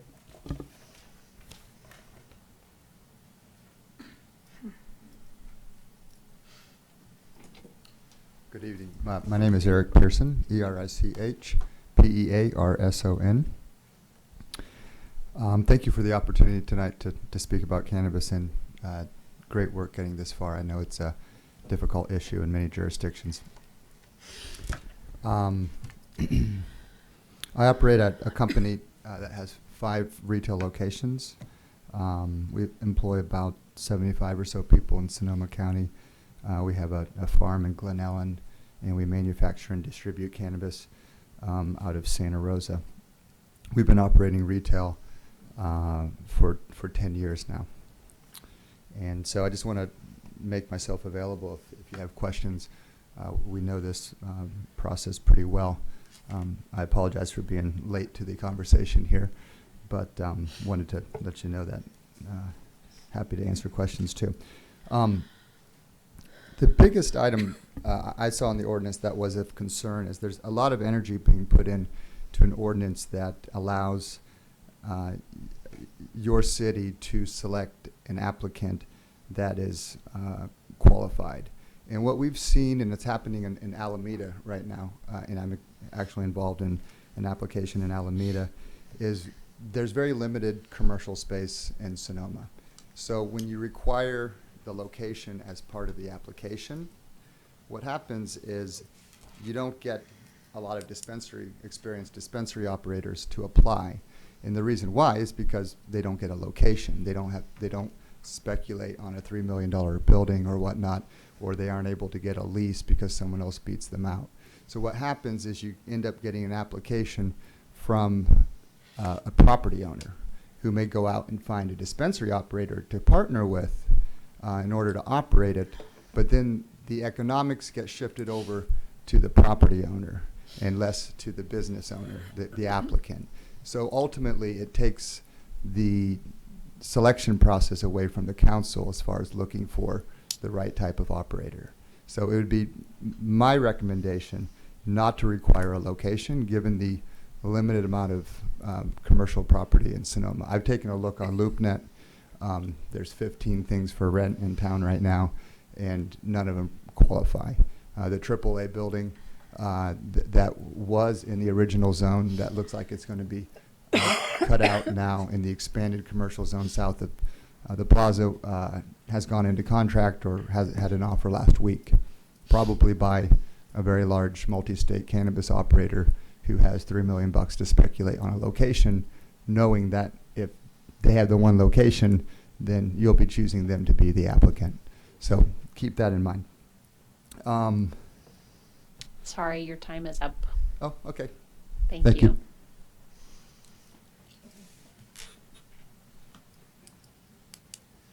Hi, Clayton Taylor, the Teamsters Cannabis Organizer. We've been involved in most of the cities helping figure out the regulatory process, but especially in Santa Rosa, one thing I'd kind of like to see the council err on the side of caution with is the competitive ordinance process. Right at the very end, after everybody's been vetted, you guys are doing, or if I read correctly, we're doing the everybody comes to the council, makes a presentation, and goes through the process. What that did, at least in Santa Rosa, is it created this really hostile environment where people's dirty laundry was getting aired out instead of the merits of the business standing. They've now switched to a first come, first serve that works for them because they have 32 permits or something. I just would make a recommendation that the council look into another way what that could be. I'm not exactly sure, but I do know that being involved in 18 or 19 of the permits, it created a really negative environment that stopped highlighting the business and more highlighted each owner's criminal past or discrepancies in their personal lives. Yeah. Thank you. Interesting insight. Julia Matheson, Mathieson, 1396 Lubick Street. I'm a founding member of Sonoma Patient Group, our oldest, longest permitted dispensary in our county. And I just wanted to concur. I agree with Eric Pearson's analysis that we shouldn't be required to have a location for all the reasons stated. I also wanted to concur with my colleague, Gil, for all the reasons he stated. The thought of having armed security just makes me shudder. I also just want to remind you, and first of all, thank you for all your movement forward and all that you're doing to create safe access for patients. And just remind us that cannabis has a history of being demonized. My patients are predominantly elders. Seniors are our growing demographic with legalization. We're not scary people. I'm really hoping to, what is it? I'm really saddened by the tenor of that we are so dangerous. And I don't know what to do with that. It's public opinion we are fighting against. It just, once again, reminds you that most of my patients are elders predominantly, especially new ones coming in. And again, thank you for moving forward on this ordinance. Thank you, Jewel. Anyone else? I'll speak quickly. Hi, Ray Willett. I'm in the county, and I've been working with these guys as their architect and for several cannabis industry, from retail to manufacturing to distribution. Nobody has guns. Nobody has guns. Thank you. Anyone else? Okay, seeing no one, I will close public comment and bring it back for discussion. David Storer, yes. Hi, David Storer again. Sorry. You are? No, actually, I'm not. So anyway, just a recommendation to be sensitive to what I've heard already regarding the number of potential permissible cannabis businesses. In the supplemental staff report, I've itemized all 15 of the recommendations. That's actually the first one that the Planning Commission took on.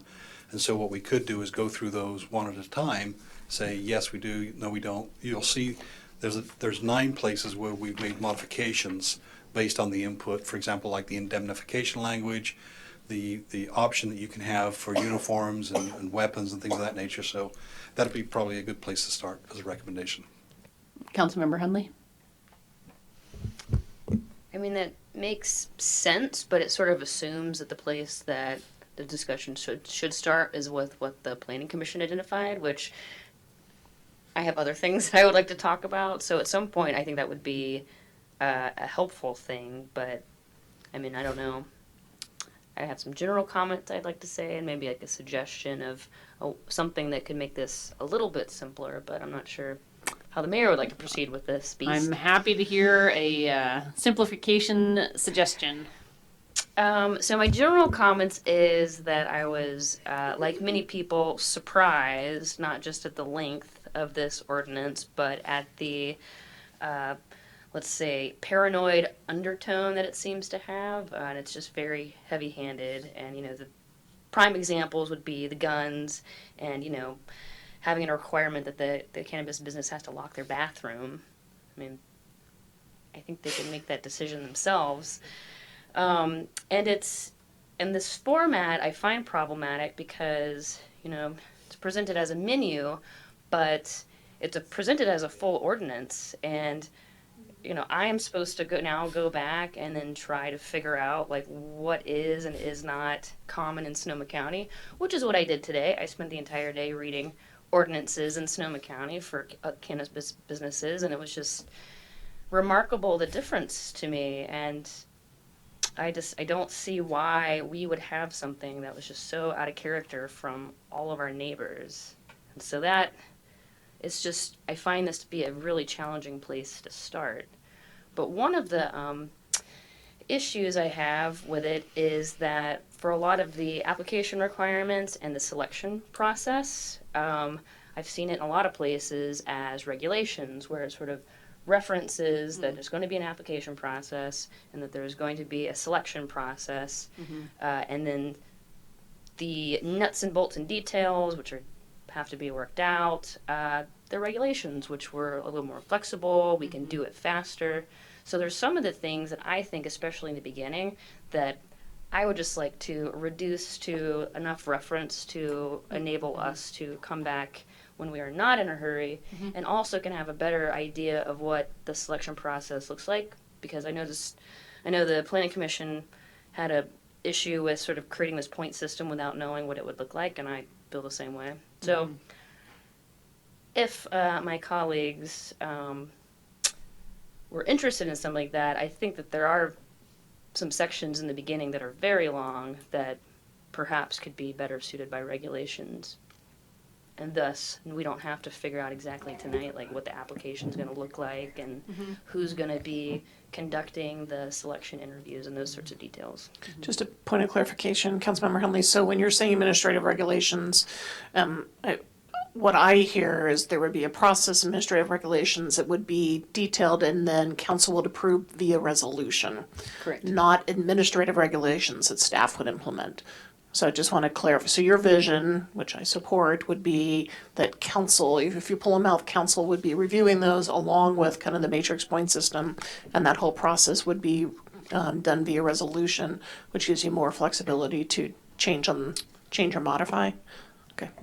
That's correct. And it's, we wouldn't just feel rushed to get it in tonight, because it's like two different things. One is like what the business is going to look like, and then there's how we're going to get there. And how we're going to get there seems like we don't have to be staying here till midnight tonight trying to figure that part out. So do you see that as basically making it permissible tonight and then having all of the details, including something like security, that will be and like administratively handled? Or no, there's just some, let's see, it starts with like section 5.36100 is where the commercial cannabis business selection process. Yeah, well, even things like the criminal background checked, like that, to me, seems unnecessarily detailed. I think that's a state law, right? Well, I know, but I've seen many ordinances that have this, and they have this, but they don't include this much detail. I mean, if it's following state law, then you're going to be following whatever state law is, and if that changes, then obviously your process is going to have to change. So it's the preliminary process things. So then, see, starting with 100. So we're going to have a selection process. We know that, and we're going to have proposals. And then 111 is the review committee, and then we get to what the finalists look like. And so then from 113 sort of forward, we're talking more about kind of what the business itself is. So those are just the parts that I feel like it makes sense not to have all of this details in here, because there's so much detail that one thing with state law is going to change, and suddenly we're going to have to go back and change our entire ordinance because of it. That sounds like a fine approach to me, as long as we have a timeline for developing our regulations about it. I think one of the issues which we talked about now is our calendar is so impacted in June that really this should be its own meeting, so that we have the time to do. Ideally, it would be its own meeting just on those issues. So, does anyone? I'm fine with addressing it that way. Vice Mayor Harvey. Well, I'm not a municipal attorney, nor an attorney in any right, so I'm a little bit confused about what's being proposed here. We're proposing basically getting rid of 110, or everything after 100 we're keeping, or? So it's like some rules must be in the formal thing that's read twice, and Okay. some you can adopt as like a policy. And so what we're saying is that we can make some of these just a policy, so we'll adopt the formal law before July 1, and then the policy about the nitty gritty about how we pick somebody and where you turn your papers into, that could all just be a policy and not part of like the law. Okay, so what is the law then? What is the law that we're going to be deciding on tonight? What would that be? Was it essentially answer just that? That was my. If you. What is this? What is required to be in this ordinance? The most basic framework. I think the procedure should be in this ordinance, i.e. the basic concept of there being a project review committee that reviews applications. What's in an application can be a regulation. Mm-hmm. For example, 110 could be entirely codified in a regulation. It could be removed from this ordinance. Instead of 110 reading it with all these lists of things, it could simply say the content of each proposal shall be set forth in regulations adopted by the city manager and approved by the council, period. So basically, 110 being what is required inside of a proposal that comes before council, we can decide that at a later time and pass as a resolution. That's correct. Okay. Any provision, however, that you want to enforce through your municipal code, criminal sanctions, injunction, administrative fine, those should be codified in the ordinance. Well, my suggestion wouldn't be to take it out completely. It'd be more just to simplify it and then reference to a regulation that would spell out the details, so that it would, it's not like we would just get rid of the fact that there's going to be an application process altogether. It'd be there's an application process pursuant to regulations adopted by the city council by resolution. I'm looking at this from two perspectives. One, will we be saving time?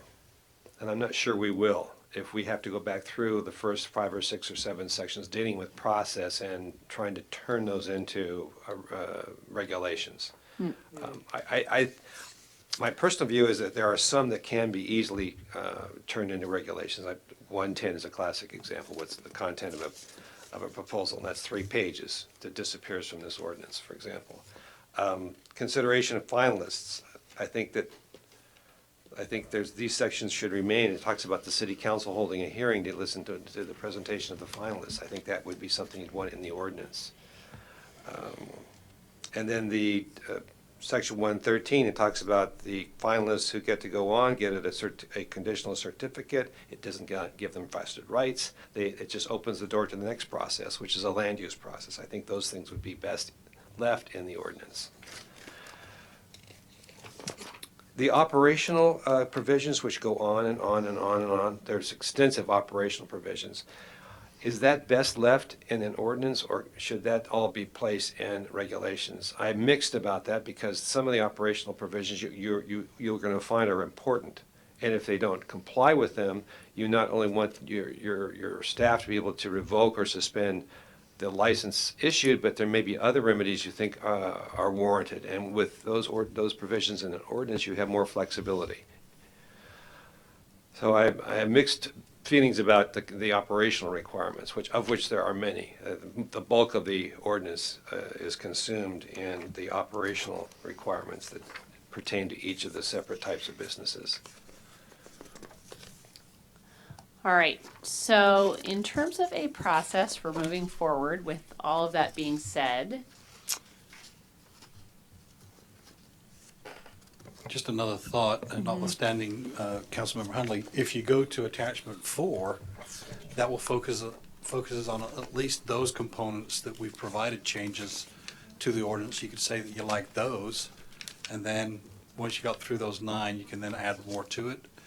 And when I say add, I mean take away language as well. Yeah, no, my problem is that in a perfect world, we would have a lot more time and probably have a complete rewrite of this entire ordinance, because it is just, it's like trying to pick, like, I don't know, like pieces of sand out of like in one of those Unity wedding things and trying to separate it. I don't know. This is just, I find this to be really challenging. So now we're going to sit here tonight, spend a very long time wading through this. Like, it just, I'm a little bit frustrated with what's before us. Isn't the reverse thing that could happen be that we waive, I think this is Jeff's point, right? Is that we get rid of too much of this and then we spend all this time individually. We basically to use your analogy, we throw all the sand on the ground and then we try to put it back together. I think it's like, which parts do we want to get rid of? Let's take some stuff that we can easily come back with. So like, how does the beauty pageant work? That's a piece that we could come back with later, for sure.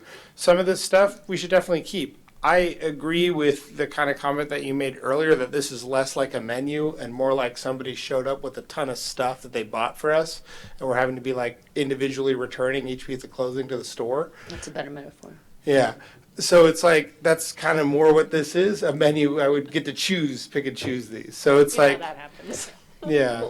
My comparison is just looking at our friends around the county, and if you just put these ordinances side by side, it is like night and day how different they are.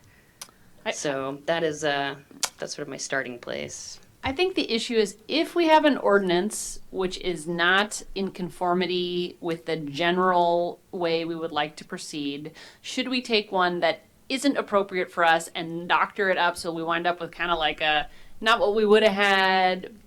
Like, we're not starting with something that is a good place to start. We're not starting at a good spot. And so it's going to require kind of a slash and burn, going through, cutting things out, putting things in. And then we may not wind up with the best ordinance because we are not starting with a good basis. Or it would be better to start with an ordinance that was a lot closer to what we were looking for and just tweak it a little bit.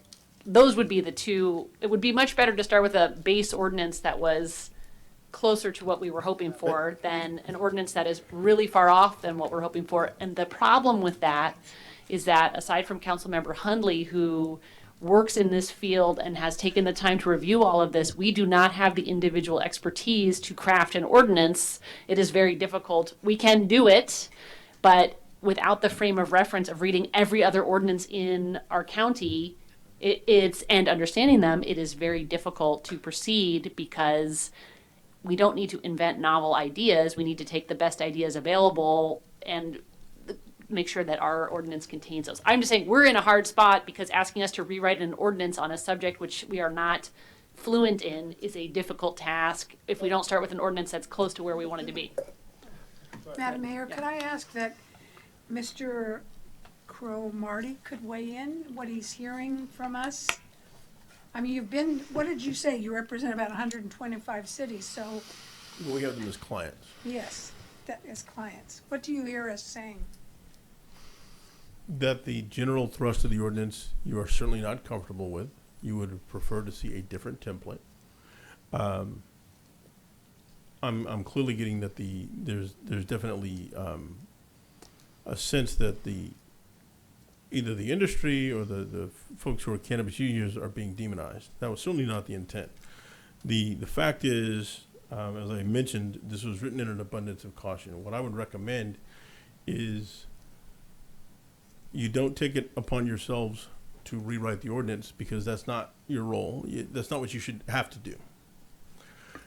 It may be better to discuss conceptually what you are comfortable with and what you are not comfortable with, and then direct staff to come up with amendments to address that. That's typically how it works in various cities because I've seen cities all over the map in terms of their comfort level with our basic template. And generally how it gets resolved is they make it clear, we don't want X, we'll do Y, but we want Z with X, Y, and Z changes. Is that something, Madam Mayor, you think can be done, or how are you? Can I comment a little bit about that issue? Yeah. We have a time frame here that obviously weighing heavily on all of our thoughts as we consider this issue. What we're comfortable with, what's right for us, and I hear you making comments that some of you council members, we don't really know what that is until you actually try this on. My suggestion is that we do some review of the document, maybe using the Planning Commission as a good starting point for discussion purposes. This is not cast in concrete. It can change. It can be changed. You can adopt it now before the July 1 deadline. Live with it. We'll sort of see whether or not there's going to be a rollout.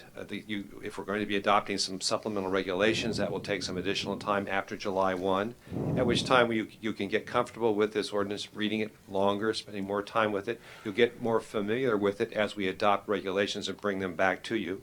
You'll see how they relate to one another. It may even be worth having it actually implemented. See what happens. See the kind of reaction you get from the cannabis industry in terms of its provisions. If the operational standards, for example, truly have merit, maybe there's some more onerous than others, but by and large you're satisfied with those, then in my view you're being very transparent by laying them all out in the ordinance, rather than perhaps tucking some in some regulation that might come down the pike in a month, 2 or 3 or 4 hence. All right, well, I'm going to suggest that we start with item 5.36.060 and maybe just go through it. And if people have comments, say them. And if you don't, or questions, and if you don't, then we'll move on to the next section. Did you want to say something, Logan? No, I'm going to help. Okay. So 5.36060, commercial cannabis business permit required to engage in commercial cannabis business. And then, Mr. Storr, if there were planning commission comments on a particular item, if you would bring that up, and then.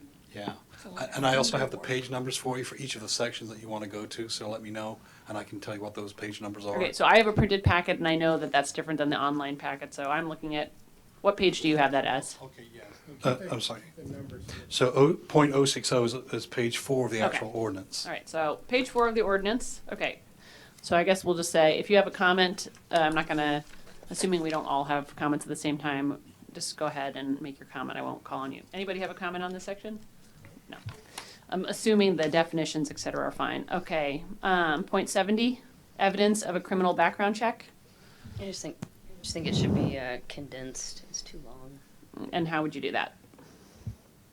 I would only put what is actually necessary and not everything else. Okay, so for, and who is responsible here for revising the ordinance?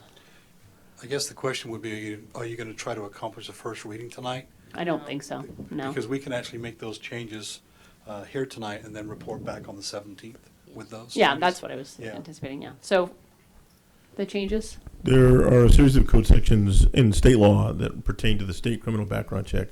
We can simply cite those and say that the criminal background check must proceed in accordance. Great. And then cite those statutes and move on. But I just mean, or we could practically just say we speaking, need to follow state, we need to perform background checks pursuant to state law. And who is doing this work? I'll be making a note and Tim will be writing the record. Okay, so Tim, you're writing the revision. I just want to be clear. So we'll go through the sections. We're not going to come up with the language, but we'll give you the policy direction we want. So for 70, it's brief and in conformity with state law. All right. How about 80? That's on page 6. Personnel prohibited from holding a license or from employment with a cannabis business permittee pass civil violations. Fine? Yes? Okay. 90, maximum number and type of authorized commercial cannabis businesses. Fine? Okay. Oh, okay. I am on, do you want to look together? Okay. Oh, okay. I'll go slower. Okay, that's page 7. Yup. Thank you so much. I think this is prolific. I'm Okay, glad so I was let looking me, at the Constitution. I was getting too excited, so let's, okay, so 80 is who's prohibited from holding a license.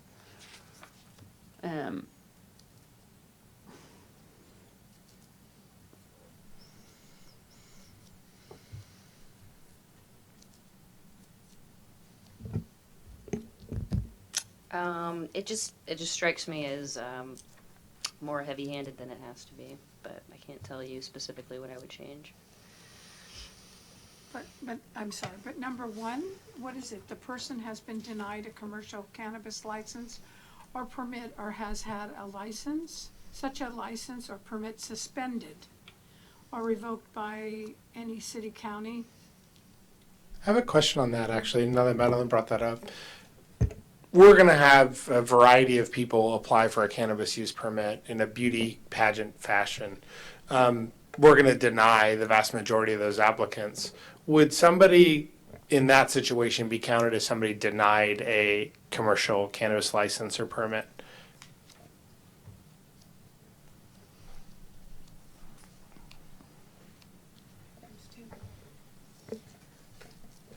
Yes, they would.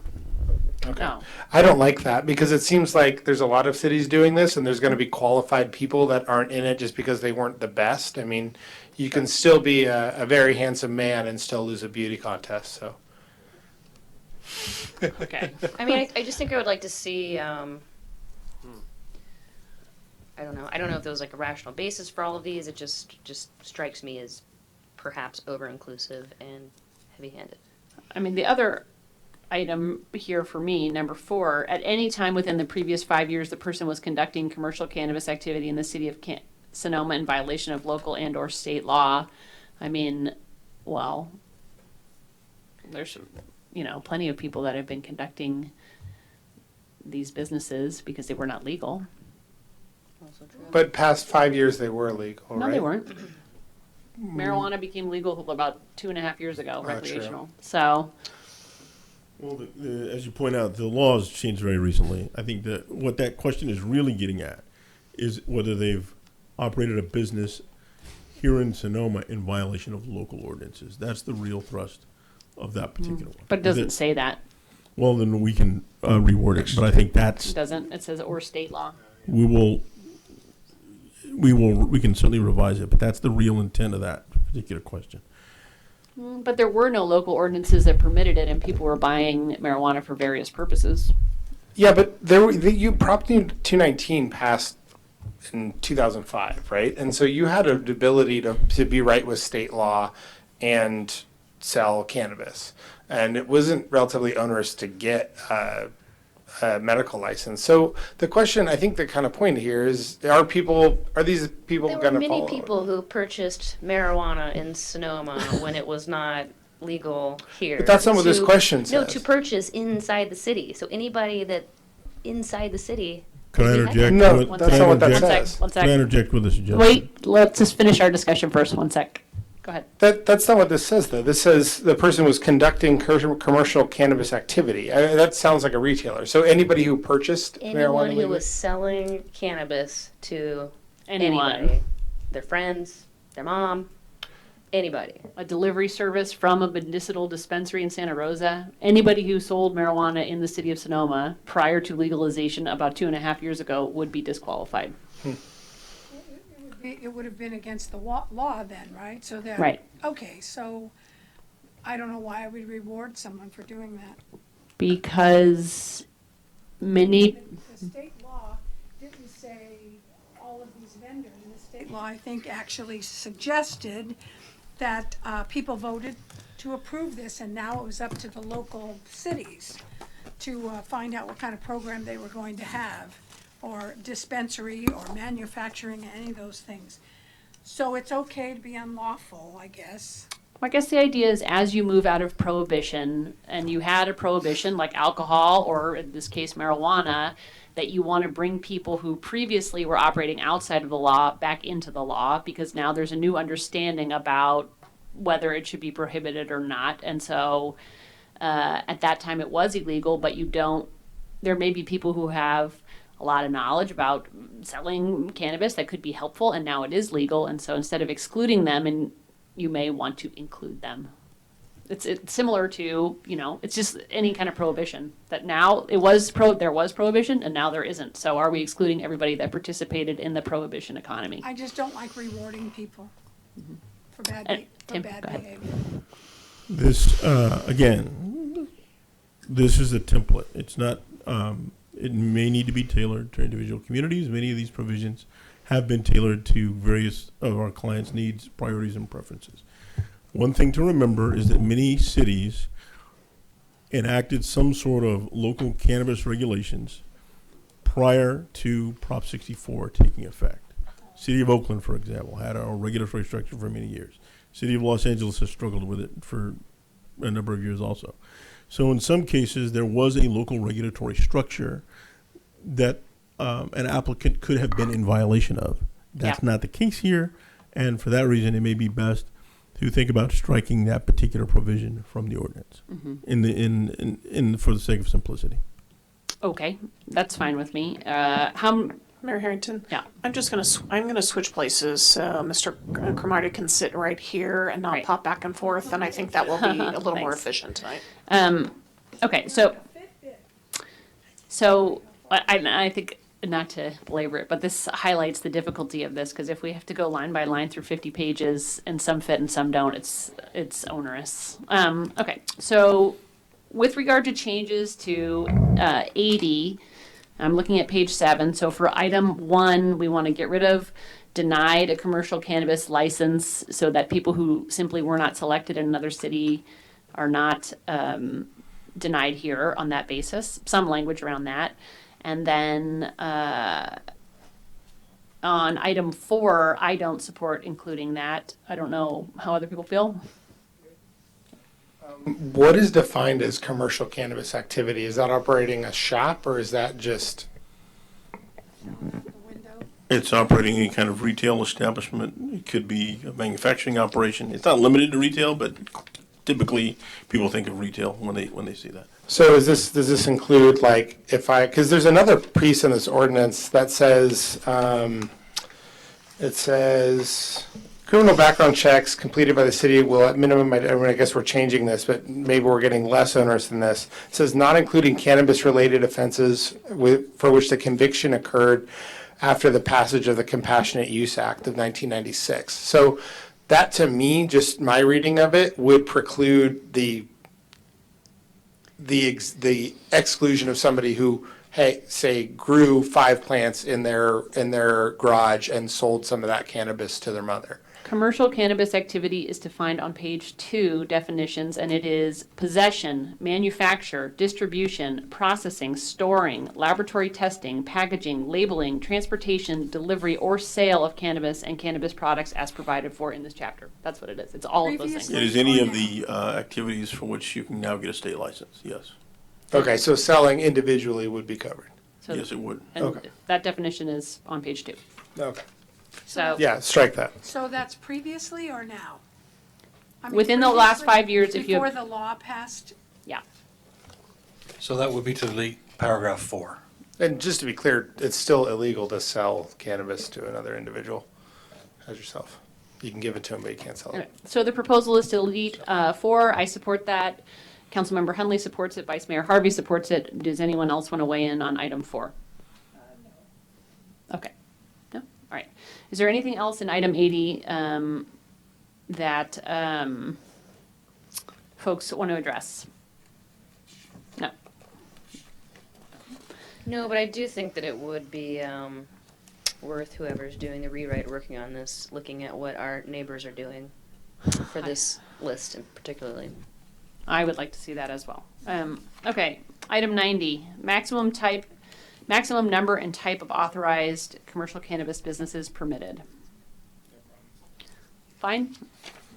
Okay. 100, commercial cannabis business selection process, and I think, this is something that we can do by, so we'll take this out. So we're gonna take 100 out and deal with that at a later date. And we're going to say, subject to a resolution passed by the city council. Yeah. Yeah. Okay. 110, required proposal content. This is the same. Okay. And then 111, same. And 112.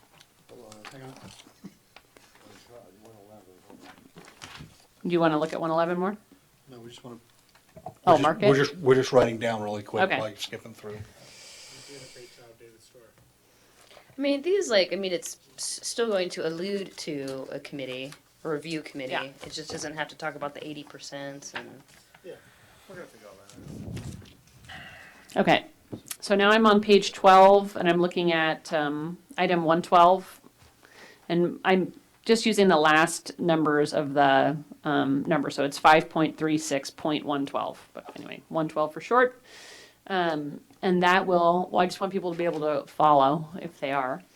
And that will also be by, or this will be in. Should stay in. This sets forth a specific procedure and grants the council the power to grant the conditional certificates.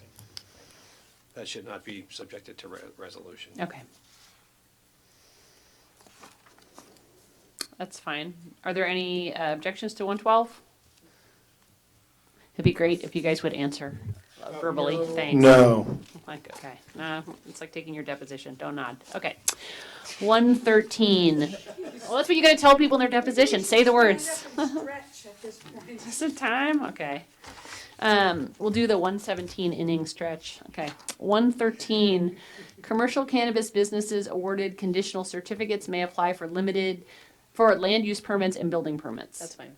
Comments? No. No. Check.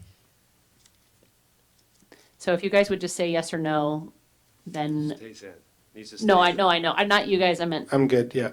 If Yes. you have no comments or No no comments. objection, please No say objection. so that I don't move on without giving you the time to think about it.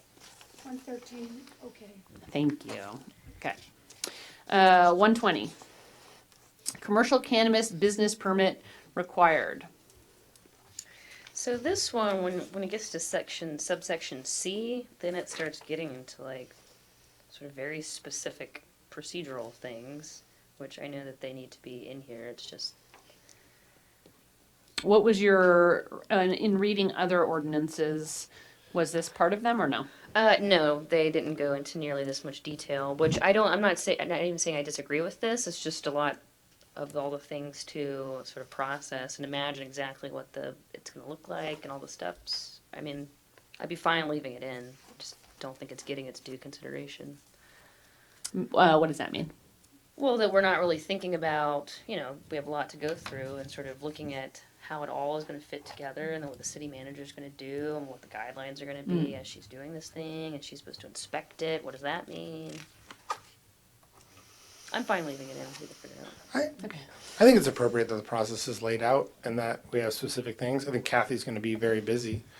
But I think that it's good that there's some oversight. Did you follow all the things that you said you were going to do? Who's going to find out? Who's going to check? City manager. Good. Okay.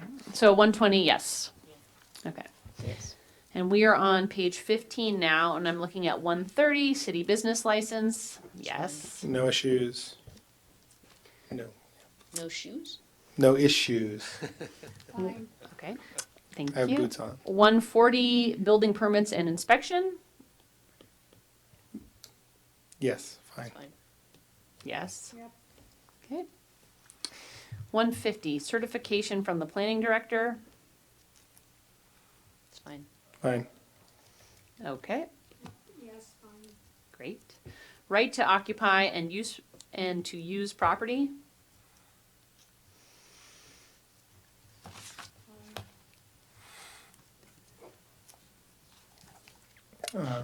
Sure. Fine. What is the, it has the documentation for if it's a lease, so if you're, what is the required evidence if you're the owner? Just the deed or? The deed of trust. Wait. Just the deed? Yes. Okay, all right, okay. This doesn't tie into the whole issue with having a, this is when you open, this is not when you're applying, right? This is when you're getting Okay. a permit. So this is not, okay. Good. And this is at the end of the process. Okay, 170, renewal of cannabis business permits. This is a long time down the road.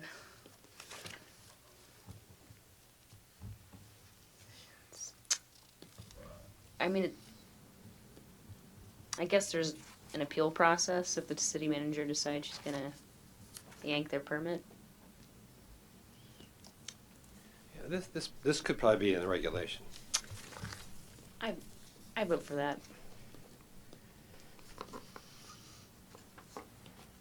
We're gonna resolution this What is the, and looking at other Sonoma County ordinances, is this, standard? Not this level of detail. I'm sure probably in the regulations.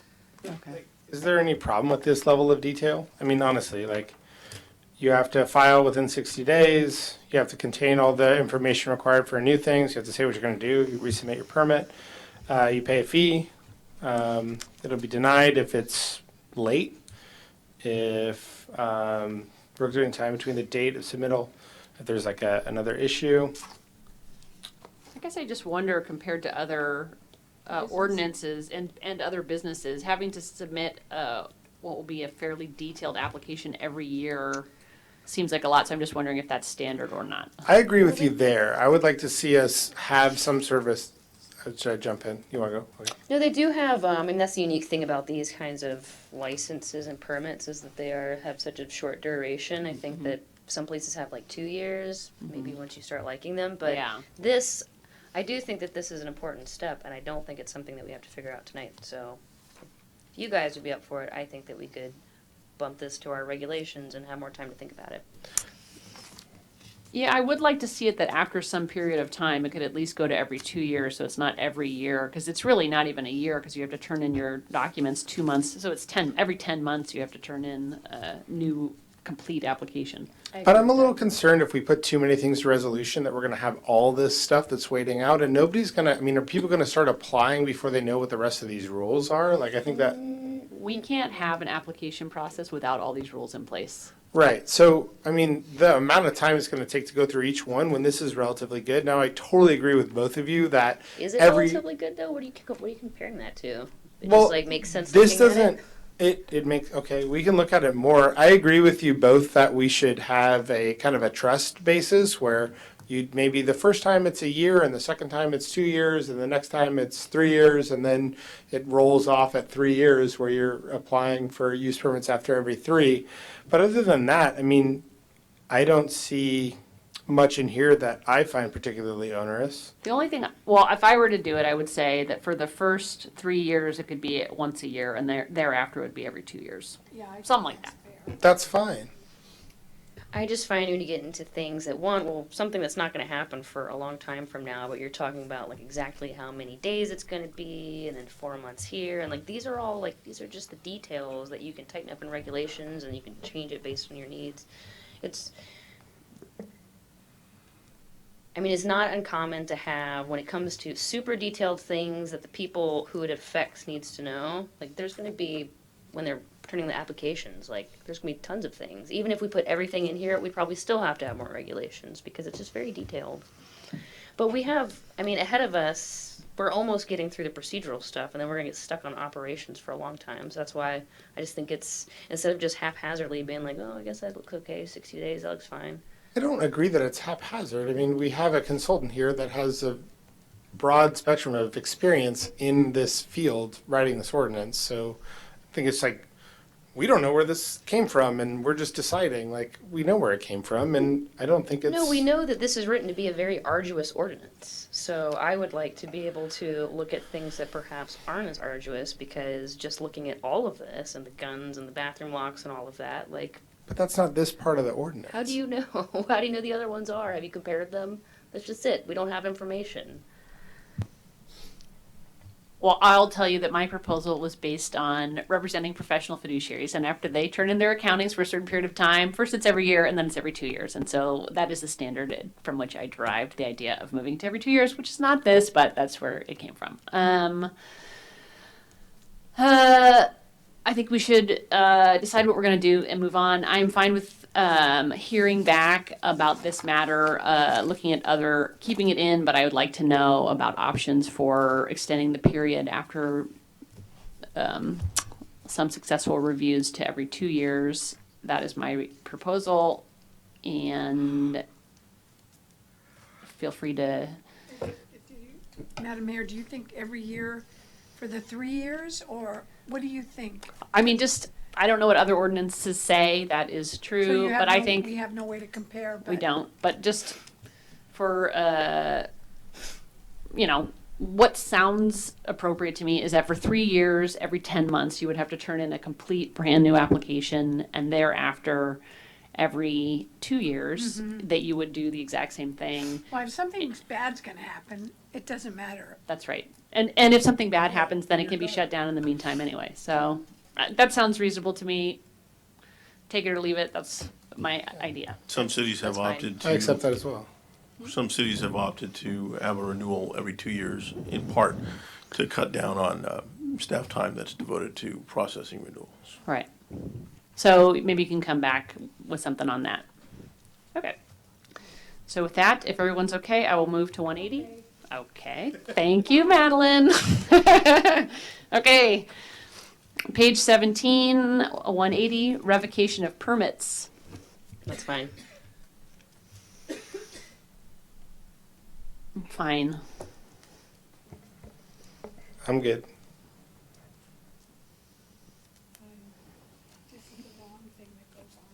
Yeah, exactly. What we just talked about. All right. 190, effective state license suspension, revocation, or termination. It's fine.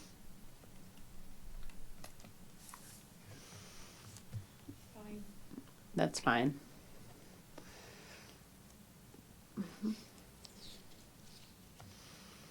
Is so at the city manager's discretion, the cannabis business owner may reapply for a CC and later CCBP at such time as it can demonstrate that the grounds for revocation of the license by the state no longer exist. This is in item 190. It's about 4 sentences from the bottom. Or the deficiency has been cured. Is the city manager's decision appealable? I think it says it in the next chapter that pretty much every decision by the manager is appealable. Okay. Whenever an appeal is provided for in this chapter from a decision of the city manager, the appeal shall be conducted as set forth herein. So 190 does not say that that particular decision of the city manager is appealable. And so I would make that appealable myself. Okay. I don't know if there's support for that or not.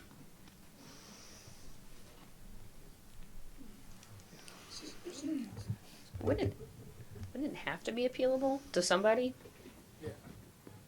I mean, I know this says that wherever it's provided, but I agree that it should be. But there's probably other decisions in here that I hope are appealable. We try to catch as many as we could.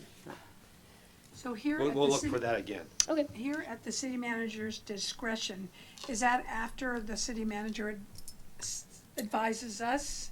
It doesn't say that. So that's, It goes to the city manager first.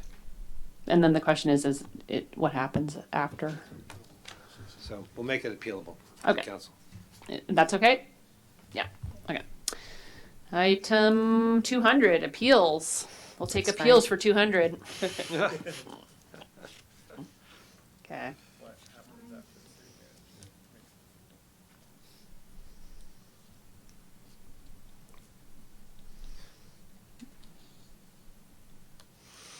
Are we still on 200? I'm fine with 210, 220, and 230. Just to Okay. rush things a little bit. It's all appeal stuff. Is 10 calendar days normal for any appeal? That's normal? Okay. Actually, we have 15 days appeals in our zoning ordinance, but we're not going to talk about that tonight. Okay. 10 is very common. Mm-hmm. 15 days is not. Okay, so 10, yes. 20, yes. No. Okay. 30,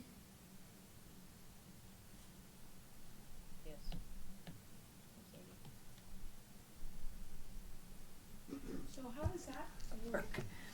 Because we, you know, I This guess could be a regulation. there, so much has gone into the location, and if you want to change a location, do the same standards apply?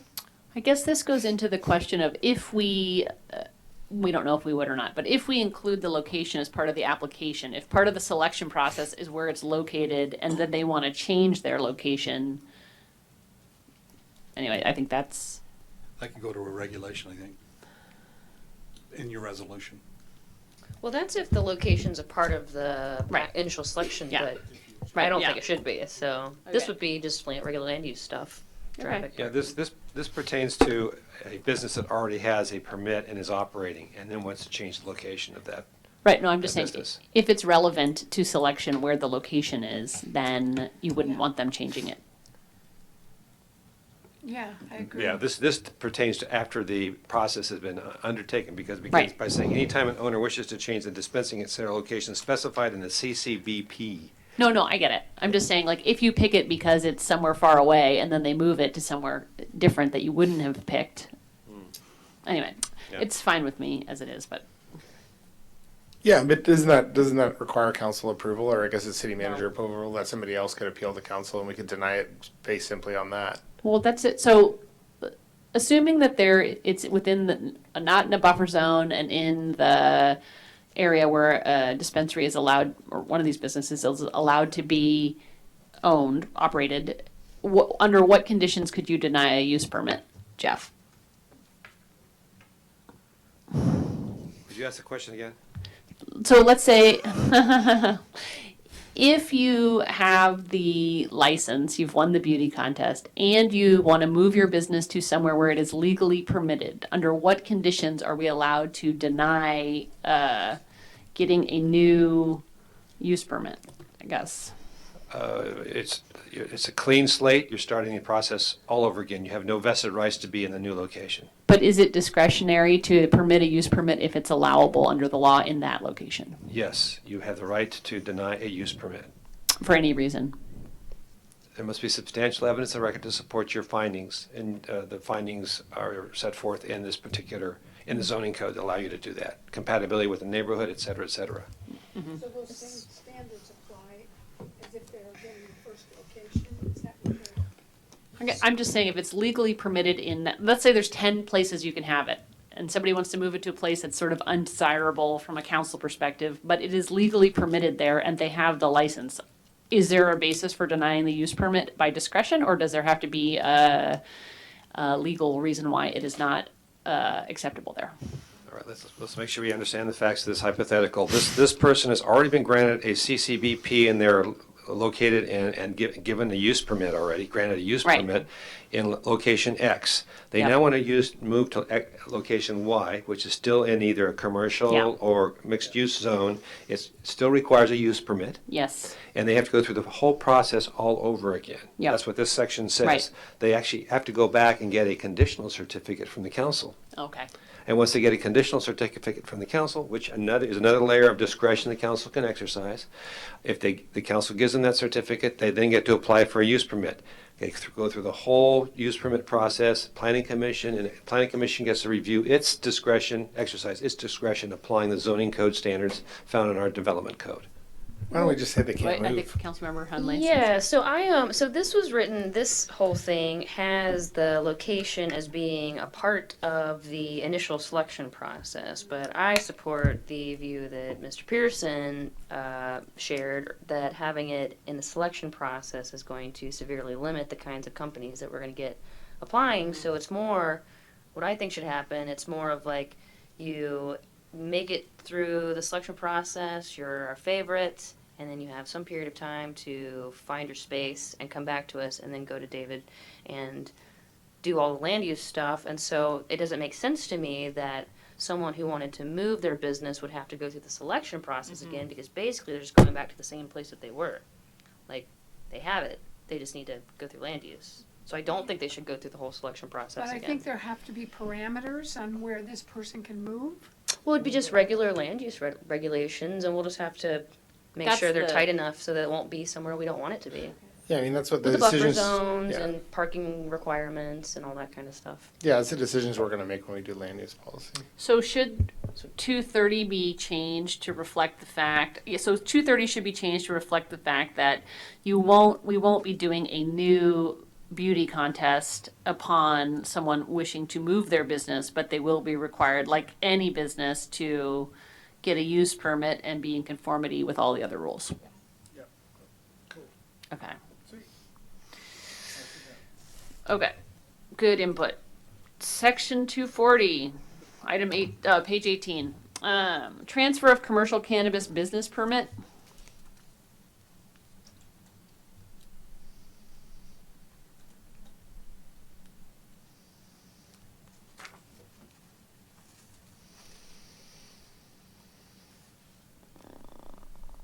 So would a transferee be subject to all of the conditions of the original person's license?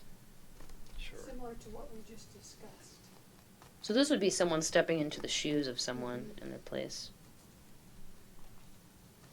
So as long as they'd have to follow all of the same rules that the person did that got the permit in the first place.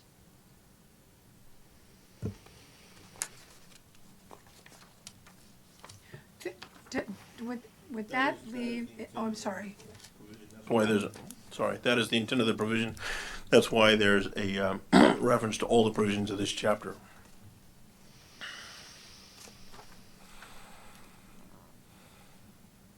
Well, I presume at some point there might either with the, I guess if it was a use permit, the conditions would transfer anyway.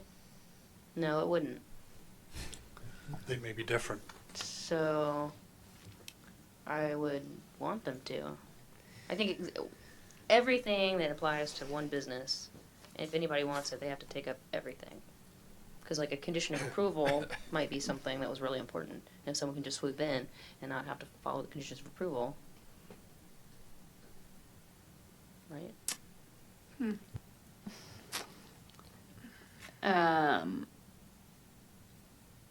So then does this have to be explicitly appealable? I think is that in here? Did I miss it? No, it's not in there. Okay. And then, I mean, I guess one, thought is like, people will have presumptively a corporation and then they might sell their corporation or sell some shares in their corporation, and that would change the ownership interest, and then they would have to reapply or apply to the city manager. So if they change the structure of their corporation or take on more shareholders or sell their corporation, then they have to get special permissions to continue. That's set forth in sub E. Yeah. And is that as long standard? as 51% of the ownership Yeah. remains the same, they don't have to get permission from the city manager to transfer the business. I agree with this because we're going through all this painstaking process and checking out the owner of this business, and so they just got in and then someone else just came behind them. And plus, I'm like envisioning the day that Walmart's coming and buying up all the little dispensaries anyway. Yeah, and there's a trend, and from what I understand, there's a trend in cannabis where there are people who are buying permits and getting land use authority just as a holding, and then they sell it off to the highest bidder. And so we don't want that happening in the town. We want to make sure that we're trying to make that process as onerous as possible. That was exactly what I was thinking about. Somebody would front for someone and then another. Okay. I was just thinking that, like, for most businesses, once you become successful, you might like the opportunity to sell your business, but I can be okay with the other. So for 240, we'll just add something about the right to appeal. Check. Okay, moving on. 250. This is page 20. Location and design of commercial cannabis businesses.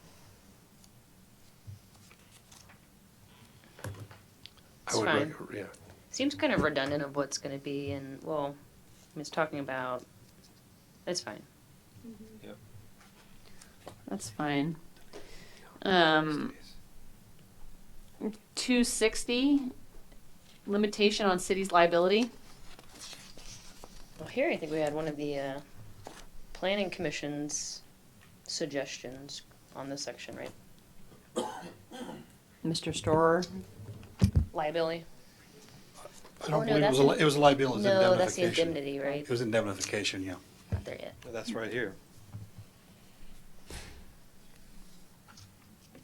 This is the indemnification clause. Yeah, we have that language in the attachment 4 to be amended. To add to us, we were adding a sentence, I believe it was.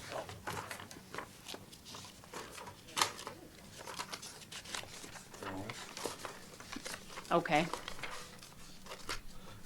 That'll be recommendation number 6 in attachment 4 on page 16. Do you have, can you put those on the overhead, the recommendations, or no? Yeah, because I'm gonna have to jump. Yeah, I could, actually, this is a pretty easy one. It would just be adding a sentence. I could read it to you. But just for going through this, can you show it on the overhead? No? Is the overhead's not Does somebody out. have it on their computer? They can do it? No?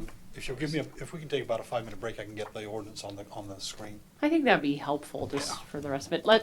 We'll take a 5-minute break.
Oh, just kidding. We're not.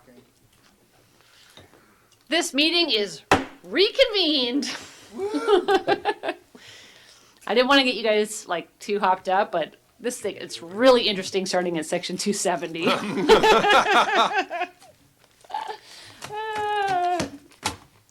And with that, we will turn to, okay.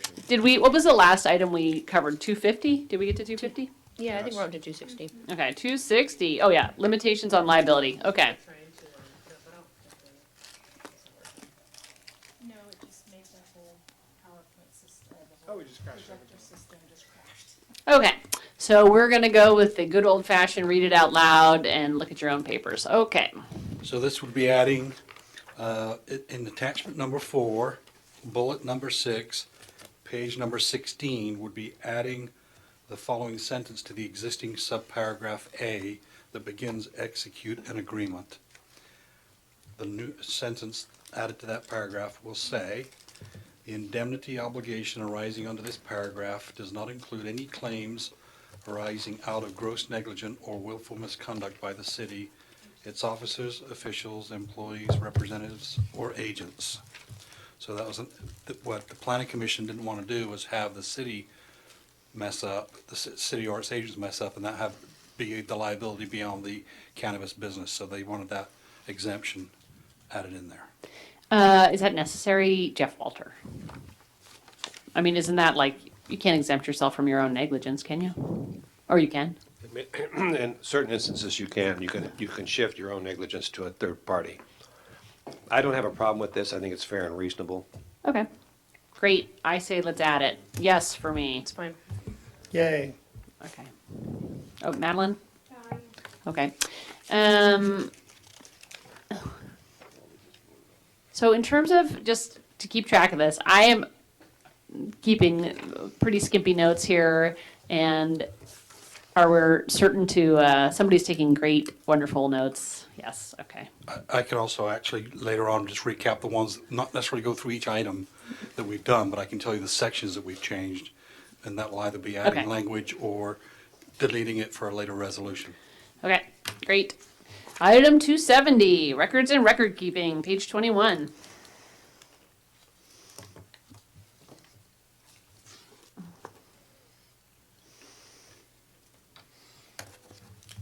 Does somebody come in and say, okay, I want to see your records? Or do they have to, how does that work? The intent of this is to have the businesses on notice that they need to maintain records in an electronic format at all times, so that if the city manager or his or her designee does come in at any point and ask to inspect, that they're available and ready. I'm fine with this. Sure. Yep. Okay, item 280. I was just kidding about the last one being exciting. This is the real exciting one. Security measures. And then, David Storr, do you want to talk about the planning commission changes to this first, or how do you want to? Oh, great. Who put that up? Rebecca? Good job. There we go. How do we scroll through this? Ms. Barr, No, it's thank you. not You don't. You do. I do. Which one are you looking at? This is attachment 4. Let me just pull the. It's the security You're in measures. number 4 right now. 280. Hang on a second. This is attachment 4. She's got attachment 4, but not the ordinance. I have the ordinance too, if that's what you're looking Let's go to the let's go to the ordinance, if you don't mind. They're on page 22. So you want 280. I think I'd rather keep the first paragraph and make all of it a regulation. So the paragraph was sub number 8. A8 is what the planning commission recommended the deletion of a paragraph, mid-paragraph. When we get to it, I'll show you where that, if you go to attachment number 4, it's bullet number 1. It's the first thing on the page of attachment number 4. I am also comfortable with making this a regulation.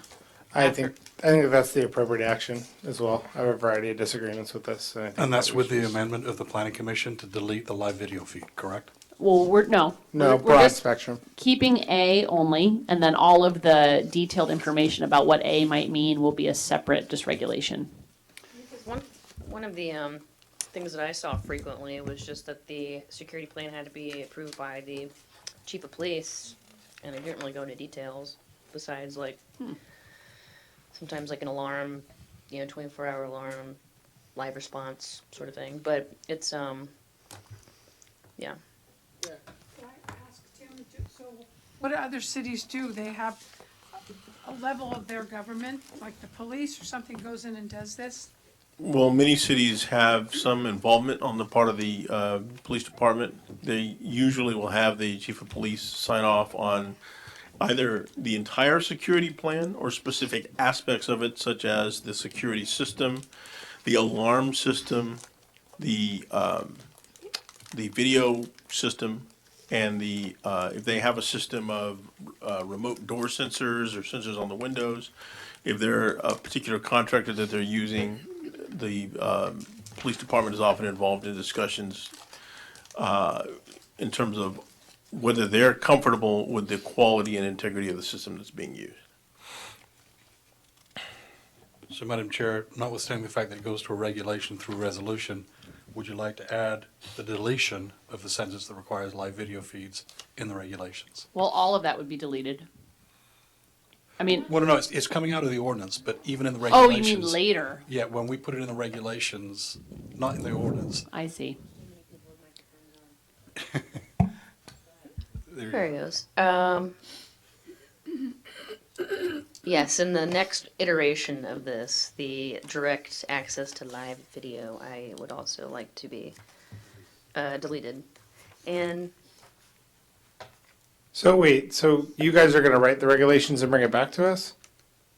Yes. Okay, so then I have so then we should address specific things that we have issues with. So, I think, what time is it though? Yeah.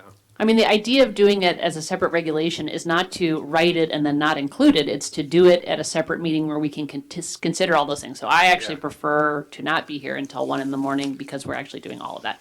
That's my preference. also, I think when we talk about this, it would be really interesting to have the chief around. I agree, yeah. yeah, okay, so it's coming back, you're gonna write it, and then I can adjust it at that time. Yeah. Okay. So 280, all of 28.280 goes into regulation. Yeah, except for A. Yes. Okay. That'll be the But not- introductory comment. Right. Okay.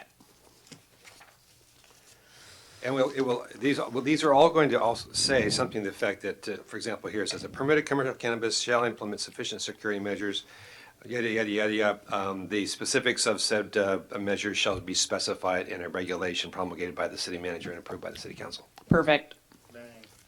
All right. 290, restriction on alcohol and tobacco sales. That's fine. Fine. Fine. Madeline, David? Yes, fine. Fine, okay. 300, fees and charges. Oh, can we go back? Sure. Does that include like, well, I guess you don't mind, right, minors, because I was asking about June and all that other stuff, but that doesn't apply to this. What is the age limit for going on the premises and where is that shown? It's 21 for adult use. However, if they're 18 or up and they have a a medical card or a doctor's recommendation, then 18 to 21-year-olds can also be on the premises. Okay, and where is that? Is that in this ordinance? It is. I'll tell you in 1 second. Thanks.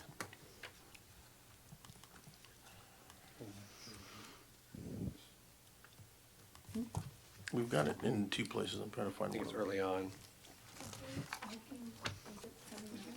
I think smoking's is smoking 18? They raised it to 21. Oh, that's good. Yeah. Last couple years. That might be it. Okay. Okay, well, we can just assume it is contained in here that it's 18 for medical and 21 for recreational. It's on page 28. And that is on page 28. Thank you very much. Okay. So, It's yes? in 5.36.310, which is general operating requirements. Okay, we're getting there. Yeah, page 20 on G. Thank you. All right, 300, fees and charges. I'm still not a fan of the community benefit agreements, but I know that's discussed more in detail elsewhere. So this is fine, although that part I'm not crazy about. I still like the community benefit agreement, and this is also fine. I like the community benefit agreement. This is fine. It's another thing. Never mind. Good. Okay, Madeline? David? 310, general operating requirements.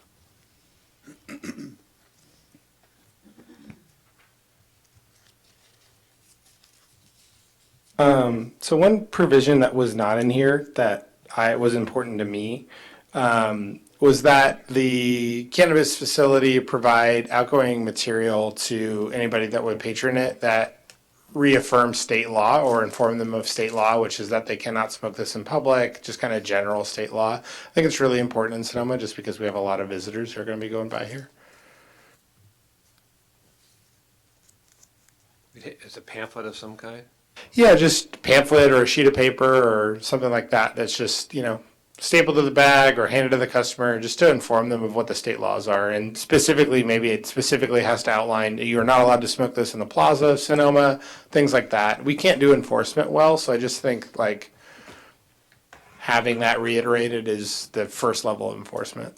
So it could be added to the exit packaging, which is standard. And one of the amendments in attachment 4 that could be added to that amendment. Well, I see this as being in 300 subsection C because they're gonna kind of hatch this agreement anyway, and they have to do educational things and public outreach, and I see that as being flavors of public outreach and education. Because it's not going to be the same thing forever. Like in the beginning, there's going to be one kind of need, and then there might be some other problem might pop up, and then the city will be like, "Hey, we're having a problem with people doing this," and so they'll do it. So it's going to change. It's not going to be one thing forever. So must provide a pamphlet educating customers of state and local regulations regarding the consumption of cannabis.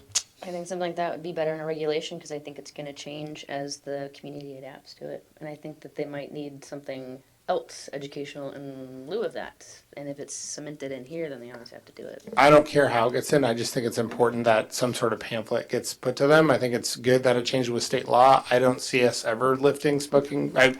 I can't see in the future. I think it's unlikely that we would lift smoking ordinances on the plaza. That's not what I'm saying. I'm saying that the need to educate, what we're educating people about will change. In the beginning, it might be tourists or residents smoking on the plaza. Then it might be, I don't know, whatever the next problem is. I mean, I've seen it at other dispensaries. Every time I go in there, sometimes it's like a different little handout, like, please don't do this to our neighbors. So it kind of changes as the needs of the city changes. Can't just this is a tourist-based economy. It's going to stay that way for a long time, would be my assumption. Who knows? But I think that that education is really important, and I think that kind of codifying that is good. Well, you're just and you can always assuming. add new public education.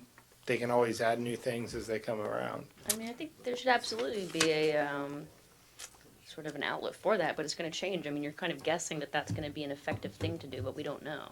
So I think as we get into it, everyone will kind of figure out what's effective and what do we need to do to make sure people. It's like we'll have to have permits for, what are those things? The drones to deliver cannabis Yeah, maybe. I think the idea. at the Tuesday market. Is there a drone section here? No. I think the question about the regulation is how to make it clear enough so people know how to comply with it, but not make it so detailed that as things change, you have to constantly come back and revise it, which is a lot of staff work and council work. So something like education, if you leave it broad and then subject to regulation by council, which says, and the city will produce a pamphlet, which you will pass out, it's easier to change than changing our law. So the question is, clear enough that people know what they're supposed to do, but not so explicit that it's burdensome to stay current. I'm fine as long as the pamphlet that's written by the city and then they're required to hand that out. I think that provides the city the flexibility to change what the education is about.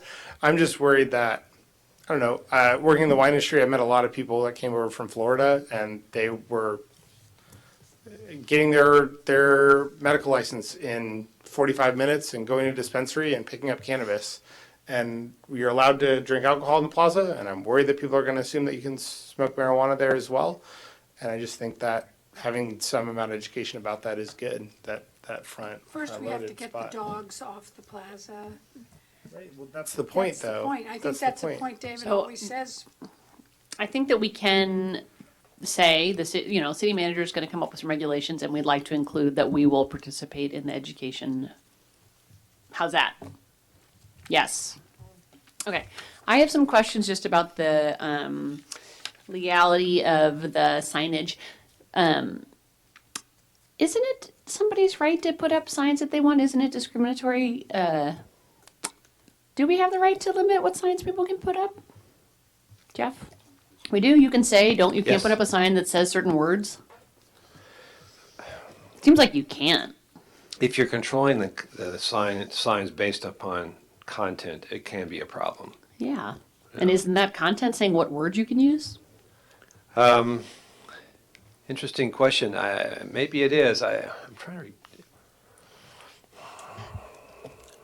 I'm not trying to be difficult. It just seems like. Well, actually, Yeah. the subject of signs as regulated by cities is actually in flux at the moment, but I was thinking that certain words or images like a cannabis leaf and the word cannabis would be fine because I think that they would be seen as not protected by the First Amendment. Really? I don't know. I think it's. But I don't know. I don't. I know that most places don't allow those two things. It's like pretty common not to allow those two things. Oh, interesting. Because I would think that you can say any words you want in your business as long as if you allow every other word except for this word. What is the? Well, what about like curse words? Do we have a rule prohibiting curse words? Probably believe something so. against like obscene language or something. Or would it be just design review would just say no and not really say Well, why? what's obscenity? We don't know. Exactly. That's an ugly design. That's illegal. I don't know. I mean, I guess if it's normal, we can have it, but it seems unusual to me that a city would be allowed to tell you what words you're allowed to say. I mean, I understand the reason. Well, remember, there's a backdrop here. The backdrop is that we can prohibit this activity entirely. Mm-hmm. So how much power does it give the city then to regulate and perhaps regulate in ways that you could not regulate a normal business that you cannot prohibit? It's very difficult to prohibit businesses entirely in a city. It Okay. gets problematic. Well, it does all come down to just what our interest is. If our interest is not letting the children see marijuana leaves. See the word then- marijuana? Yeah, I'm actually fine with 310. And this is one of the ones I don't agree with the planning commission on. I feel like it should be more subtle. Is People this know something what that it you is. want to see in a regulation, this section? It 310? could be. General operating requirements. Yep. Well, I had before Eric Pearson left, we had a conversation about we have our one storefront dispensary that we're going to have, and I think that it is going to be somewhat, in the end, a slightly collaborative process of working together with them to come up with something that everyone's happy with. So it did make it sound like some things, even though I think all of these kind of sound reasonable, but just like even the sign though, I don't have like very strong opinions about this. It's just sort of I'm leaning in this direction. So if that's an option, I'm down. I'm fine with the regulation also, not being in the ordinance. I did also have a question. Is loitering illegal in the city of Sonoma? Does anyone know? I don't know. Because they're saying that the operator has to stop loitering, but is it even illegal? I mean, Most city councils But I'm just have an saying- anti-loitering provision in them. do we, I think it's used probably for an opportune time to get somebody off, move on. I mean, I would imagine that's what it would be. I'm just saying the owner has to prohibit people from loitering, but is loitering even disallowed in the city of Sonoma? I don't know. So maybe all this can be done by regulation. Okay. Could we just get yeses all the way around, just for continuity here? Do you want to do this by regulation or by ordinance? Regulation, say yes or Yes. no. Yes. Sure. Although I don't know if there's some basic ones, like, I don't know, it seems like there's some major food groups that sometimes people have, like odor. I mean, the minor section seems like that one's probably not gonna change. Could we do a subgroup, a subcommittee of 2 people to go through this with somebody and come up with some recommendations? Is that, yeah, on the regulations, is that possible? I think that would be helpful, personally. I don't know. Okay. Should we do that later now? You can do it now if you want to. Okay. Well, do we have to make a motion on that, Jeff? Yes. I move that Rachel and Amy be on a subcommittee to figure out the regulations for this. Second. Roll call. Councilmember Cook. Councilmember Hundley. Aye. Vice Mayor Harvey. Yes. Councilmember Agrimonti. Aye. Mayor Harrington. Aye. Thank you. Motion carries unanimously. All right. I think that at least that way we can kind of go through some of this and vet it before the next time we come back. Okay. All right. Okay. 320. Operating requirements for storefront / retail facilities. This was the one where I had the most issues with. Can we put this in the same basket?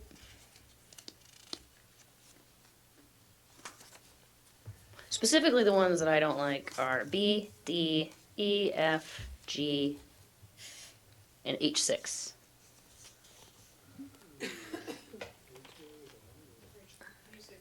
Yeah. I've got them. Let me see if I got it. Sure. B, D, E, F, G, and H6. Correct. Well, let me ask you this question. The next several sections, 320, 330. Oh, and I. 340, 350, 360, 370, 380. Yeah, they're kind of all Look the to me same. to be all operating requirements, maybe they all are better placed in the regulation. I'm fine with. So I think just for the purposes of the subcommittee, if you have specific comments about any of those sections or an objection to them being part of the regulations, say it now so that we're aware of your thoughts. And if not, then we will come back with recommendations at the next, when the regulations come forward. But it'd be helpful to hear what you have to say about it. Can I ask, Rachel, D? You said D, D, E? Yes. So D is, are you objecting? No, this one, which the planning commission had recommended, this I think as written is the double buzzer, and I'm a fan of a single buzzer. What does the second one do? I don't know. It's a joy buzzer when you shake the hand. You won't feel it because you're on cannabis anyway. So there's, because I can't remember the dispensaries I've been to. They have you buzz in, I think, don't they? Some you have to buzz to get in the front door, but often after you do your ID and things, they have to buzz you into where they keep the stuff. Right. So you're objecting to The double buzzer. So the front door buzzer and then a secondary interior door buzzer. I only support the secondary buzzer, the interior buzzer. So you can make it in the waiting room without getting buzzed in. Yes. Quite a few do. Mercy doesn't. Organican does effectively. Let me Spark say this. doesn't. You're Yeah, wel- that's fine. I think the spots are going to be very small. I feel like the so I think bigger it's kind of ones hard. do, but the little guys. Yeah, I think it requires more personnel, and I think it's fine. I think the most important thing is that you have to show ID before you see any product. That's all that matters to me. Okay. But that falls into the bucket of changing something that we're going to add later. So we're going to have a subcommittee. We're going to go through some of the things, all the things that have been left up to regulations. We will make recommendations. We will bring it back to the council with recommendations and also some understanding of what the options are if those recommendations are not accepted at a later date.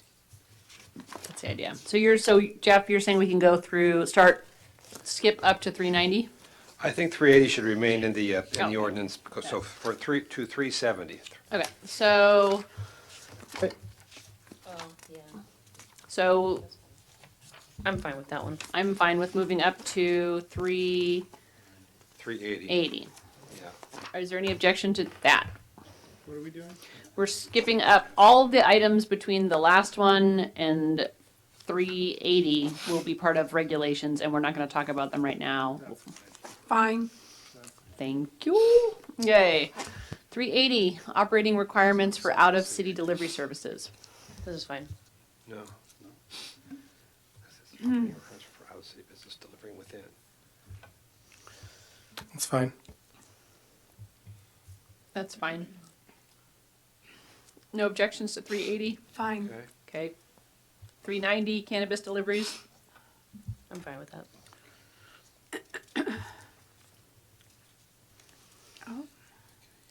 In terms of the police, chief of police issuing this, is there like a standard form for them, or how does that work? It varies from jurisdiction to jurisdiction. There's no standard form. And so the other permits are from the city manager, but this one is the chief of police? Correct. However, you can amend it so that the city manager has control of this as well. Chiefs of police tend to want input, and they tend to be very hands-on about out-of-city delivery services, but it really is going to vary. If you prefer to have that be a civil function where the city manager signs off, we can easily make that change. I think I'd prefer to keep it with the chief. Yeah, I think I like the way that it is. Okay. Plus, I think Kathy's gonna have her hands full. But it is like out of town people. It's kind of like a different concern. And then does this one need to be appealable also? If I can just go back. I guess it could Yeah. be. I don't, is that in here? I don't see that. No. Can I just, Wait, one sec. Yes, it's appealable. And, oh, Under where's A, that? Sub A, the last sentence in sub A. Oh, okay. Wait. yeah, Madam. Where? Madam, Oh, Page okay. 35. Oh, okay, great. Thank you. David? yeah, I was just going to say that currently, I'm the one that actually issues the medicinal delivery licenses in the city. So that's been, I've only done it twice. There's only been two. So I'll call myself the chief of police in the planning department. And we have other regulations that we adopted, and this will supersede that. And under those regulations, you did it. That's what's going on? Yes, it will. Okay. All right. So if that involves the chief of police, do they get a fee for the, Yeah, we'll be coming back with a resolution, not at this juncture, but we have about 5 or 6, or, about a half a dozen fees that we have to come back with by resolution once we've done the studies for them.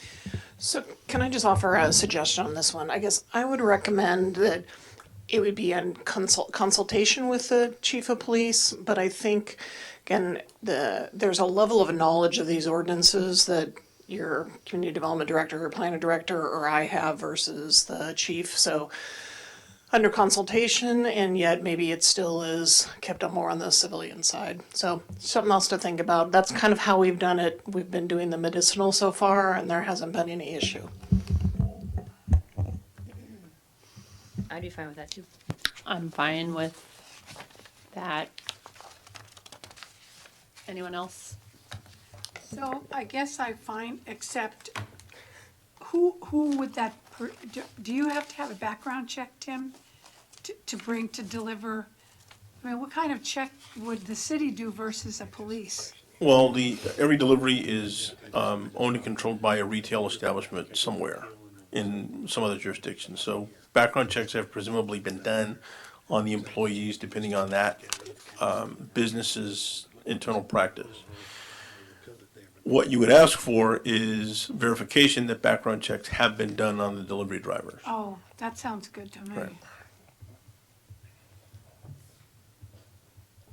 Okay. So, okay. What? Again? Grant got hurt. That's not agendized. So did they agree to change this? Okay. Power to grant these permits? So is there anything else on 390? Wait, they're writing it. Hold on.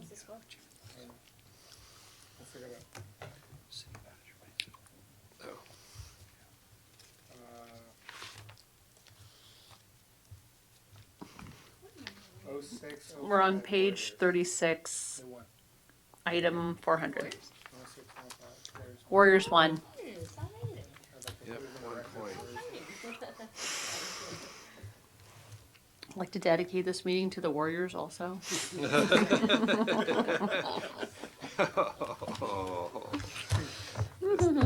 All right. Okay. Are we on item 400 now? Okay. Permissible delivery locations and customers. Fine. Fine. 410. Oh, does anyone else have anything on 400? No. Okay. I'm fine. Thank you. Promulgation of regulations, standards, and other legal duties. This is the one that we, as the planning commission, asked for that to be in consultation with the city council. Well, I think all these regulations are going to come back to us, right? Can do. They should, yeah. Yeah. Okay. I mean, it even says that. Okay. Fine. Community relations, 420. Huh.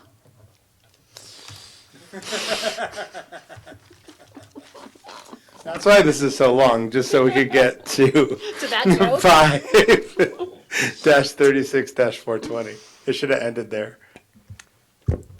Did they had did the planning commission have a suggestion for this one? I thought one of them was that they would make themselves available. Sorry, I believe it was to delete the whole paragraph. They had a concern Yeah. about paragraph C, youth organizations, but they ended up recommending deletion of it all. We had some alternate language for you, I think. Oh, yours was to make themselves available to. Right. Or something. I liked the one the thing you wrote. Let's hear it. Your suggestion, please. Bear with.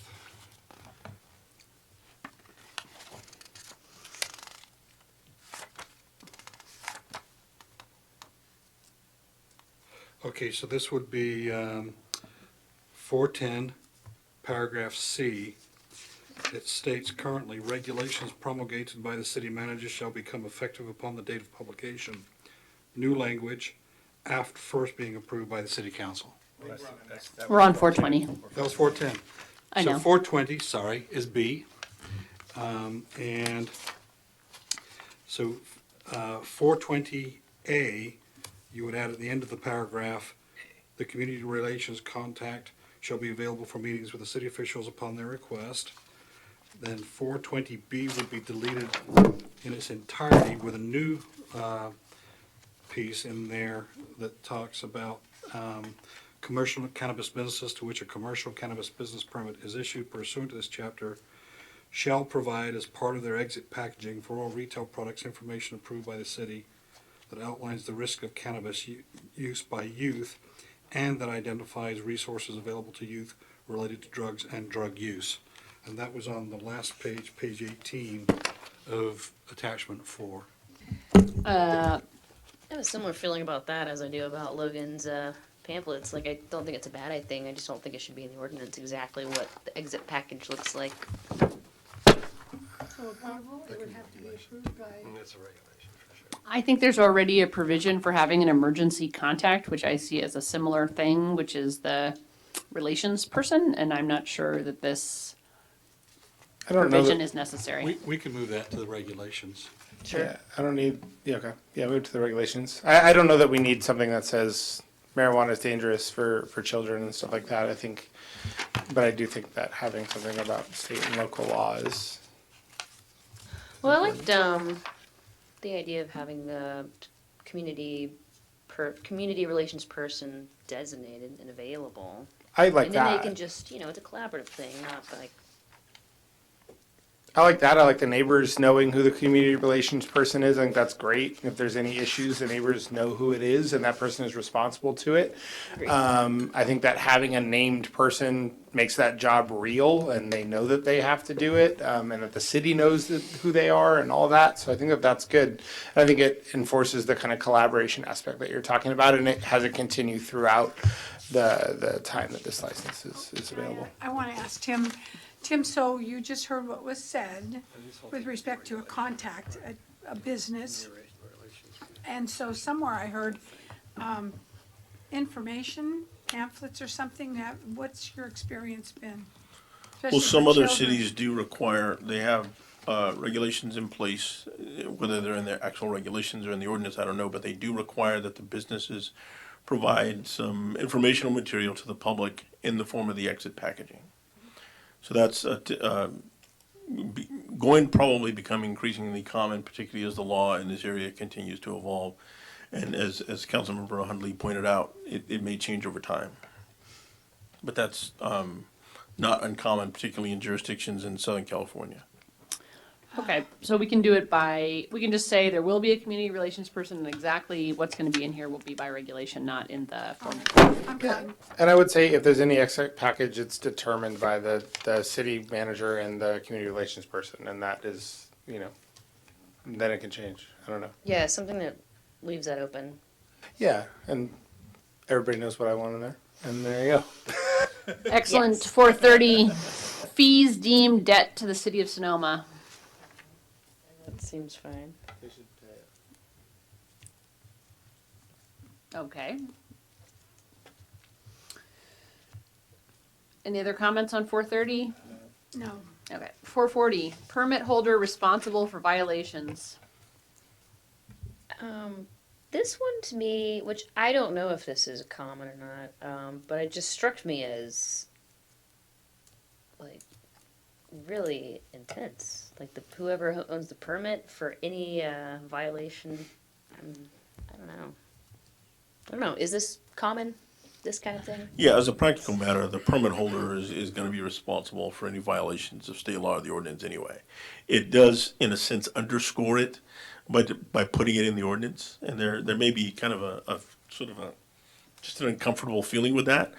I don't think it's absolutely necessary. If it doesn't comport with your comfort level, it can be deleted, but it won't change the fact that the permit holder is likely to be held responsible for violations. What do you call it? Respondeat superior? Is that what it is? Yep. Right, I did go to law school. Yeah. This isn't fundamentally different than if you sell alcohol to a minor at a liquor store. The employee and the business owner are both responsible for Absolutely. that. And the employee of the store would also be responsible for selling to a minor. Yes. Cool. All right. Ladies and gentlemen, we're in the home So was stretch. that a motion to delete that then? No, it's fine. Leave it in? It's going to be included. Okay. It's Orwellian. 450, inspection and enforcement.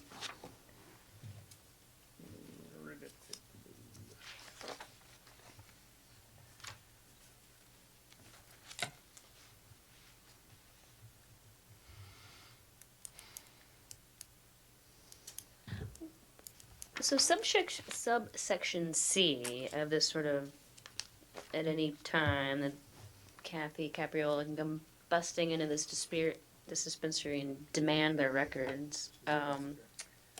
Is that typical? It is increasingly common. It's usually not worded this way. Usually what it says is the city manager or designee may, with or without notice, come in and inspect the business records at any time. It's usually a short declarative sentence that's a lot shorter than what you see here. I'm fine with having a short sentence myself. Yeah, we can capture the spirit in a shorter sentence. All right, fine. Logan? So you'd like to have That's that? fine.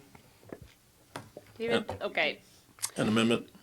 Yes, please make that as brief as can be. 460. And yet forceful. As brief and forceful as possible. Compliance with state regulations. Fine. Fine. It's too long. Good. Changing it to one word. One powerful word. Like that. Okay. 470, violations declared a public nuisance. It's fine. Fine. Getting shorter. Back up. Any other thoughts on 470? No, fine. Gone. 480, each violation a separate offense. Fine. Fine. Speak now. Oh, fine, yeah. Fine. Criminal penalties. Fine. Hold on. Can we, sorry, 490, yes? can we, I just want to go, and I want to go back to 470, violations, public nuisance, or any compliance with the regulations. Since we're going to be pulling a number of things and creating the administrative guidelines, my question to Jeff is there anything that would be need to be written into the ordinance that basically allows us to enforce those administrative guidelines within the powers within the ordinance or the Muni Code? Good question. Something in the ordinance itself that says that. Okay, so I just want to make sure that we cover that. Okay. So that was affirmative? Yes. Okay. He said we'll have to add language in to make sure that that occurs. Good. I don't know if I agree that each and every violation of the provisions of this chapter could be a misdemeanor. I don't think I agree with that. What if somebody forgets to? Lock the back door. Yeah, I mean, what if some minor thing happens? I don't think that should be. I agree. I mean, I'd rather it be dealt with on the nuisance side of things rather than criminal, and not that. We can make this an infraction and/or a misdemeanor at the discretion of the prosecuting attorney. That way, there's some discretion. I just think like if you sell cannabis to minors or you commit fraud or money laundering, those are all independent crimes and they don't need to be spelled out. So if you commit a crime, yeah, the district attorney can charge you, but I don't know why do we need to say that we're like making other things into misdemeanors? Well, because here Jeff could do it, whereas if it was relying on the other laws, then we have to wait till Joe Ravitch did it. But if we had like I mean, it's so rarely used when they do this, but it's just for a situation where someone's doing something you don't like. It's almost pro forma to have at the conclusion of every ordinance this council adopts a provision that talks about the criminal penalties that So- derive from its violation. So then, they're And you They're can declare referring them to be provisions. infractions. Infractions are just punishable by a fine, and a fine only $50 for the first time, $100 for the second time within 6 months, and $500 for a third offense. So it says violation of the provisions. Is that serious, or it could be a lower level? Doesn't matter, any violation. I don't know. I mean, I don't support that. I think it's something that we should leave in.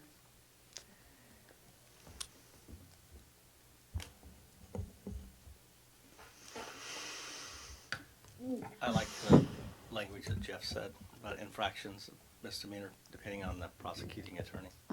And is it the city attorney for us since we have a city prosecutor also? Okay. Fine. Okay, well, that's a majority, so we'll leave it in. 500, remedies, cumulative and not exclusive. City attorney or city prosecutor. Fine. Oh, you want to include the prosecutor? No, it would, I just want to clarify, it could be either. So Jeff's office has the ability to enforce, and as a city prosecutor, that office also does, so. Okay. I mean, just because most people don't have a city prosecutor, but we happen to, so. Okie dokes. 500. 500. Remedies, cumulative, and not exclusive for 500. Who'll take it? Fine.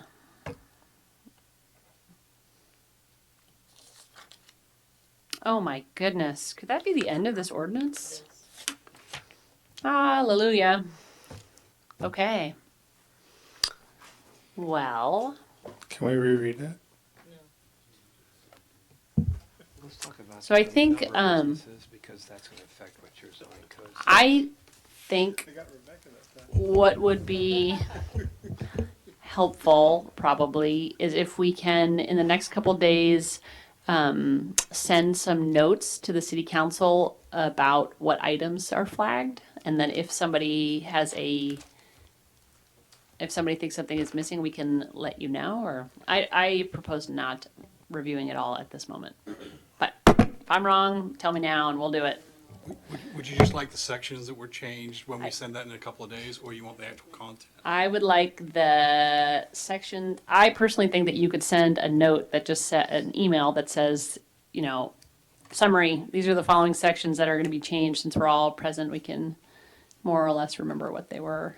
I don't know. And then just a short summary, just like short notes about what it is. That's my proposal. Yeah. Jeff.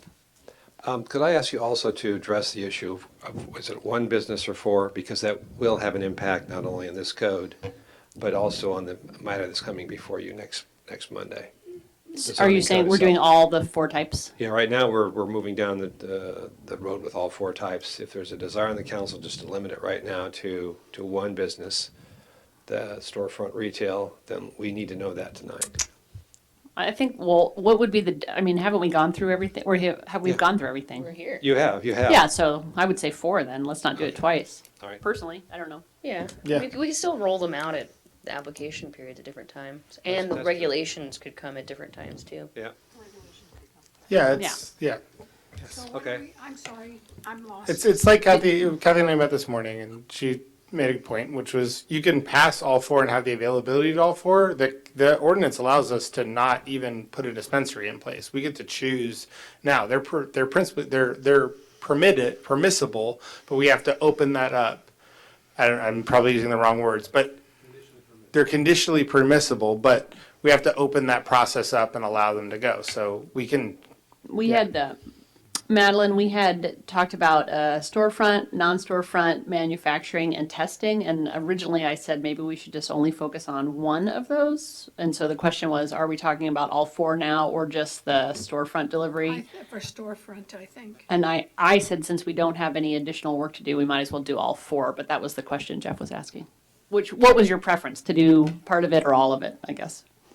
Do all of it now or part of it now and some of it at a later time? That was the question.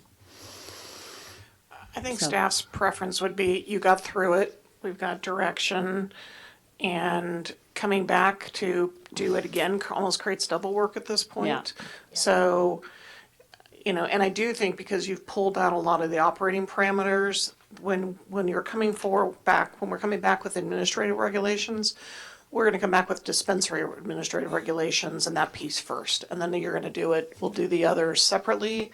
But that can wait a number of months because the focus is going to be on dispensaries first, based on what council's interest has been. Okay.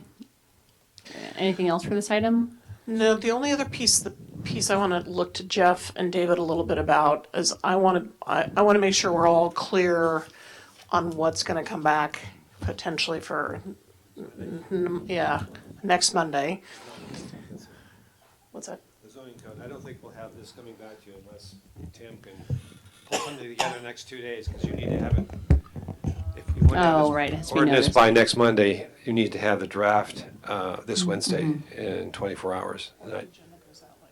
Yeah, so I don't think that's doable. So I don't think we're going to get this adopted by July 1. Well, we could have a special meeting just for the purposes of only doing this, like a 15-minute meeting. Or does it have to be a regular meeting? But that's not a problem. You just continue any regular meeting to a special date. It retains its regular meeting character. Oh, so maybe we can, it'd be better to get it done before July. So maybe we could just pick a day when we come in, just like super fast. We need 2 meetings. No, One, I know, but I mean the first one, yeah. First one, we need to have that Well, one. this would be the only item, and it would presumptively have very limited discussion, so. I prefer another 6-hour meeting.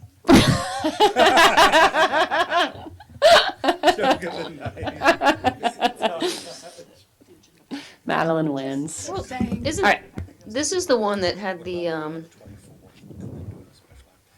hello? So just a few timing issues. So I think if we're going to try to bring this ordinance back to you, timing wise, it would need to come back to you before the meeting of the, after the 17th, but before the 24th. So we have the town hall meeting on the 20th. That might give us a few Oh. more days, so we could maybe piggyback on that. That's a regular meeting? It's, It's a it is special a meeting. scheduled, that's a special meeting, but we could add a regular, we could use next Monday's meeting Oh, and adjourn it. to adjourn it to the 20th and then make that work. Or adjourn tonight to the 20th. This is part of what we just need to have a lot of clarity Well, let's, about so we can make the dates. Because the issue, here's just the issue. If you wait to the 24th to do the first reading, because Jeff and I talked about this, then you've got to have 5 days between. Yeah. Which means you're probably at a Sunday having a special meeting, which I think you'd all probably rather prefer not doing. So if we use the 20th, then you're still probably having to do a 20th, that Thursday or Friday. You're still going to have a second meeting to adopt. It's just right. there's a level of calendar logistics in this. So I guess the question is, do we continue tonight to the 20th or Just to be clear, I mean, I may be able to call in, but I will be out of town the 26th through the 29th. I also will be gone 27, 28. Well, isn't this one the one that we're least worried about CEQA for? I mean, if we got it finished first week of July, just tell Gavin that we're sorry we're a few days late. He's gonna be really happy because he wants us to do it anyway, and it's fine. Okay. Okay. It has to be 5 days apart. Sorry. There's no chance we can have this back by the 17th, is that correct?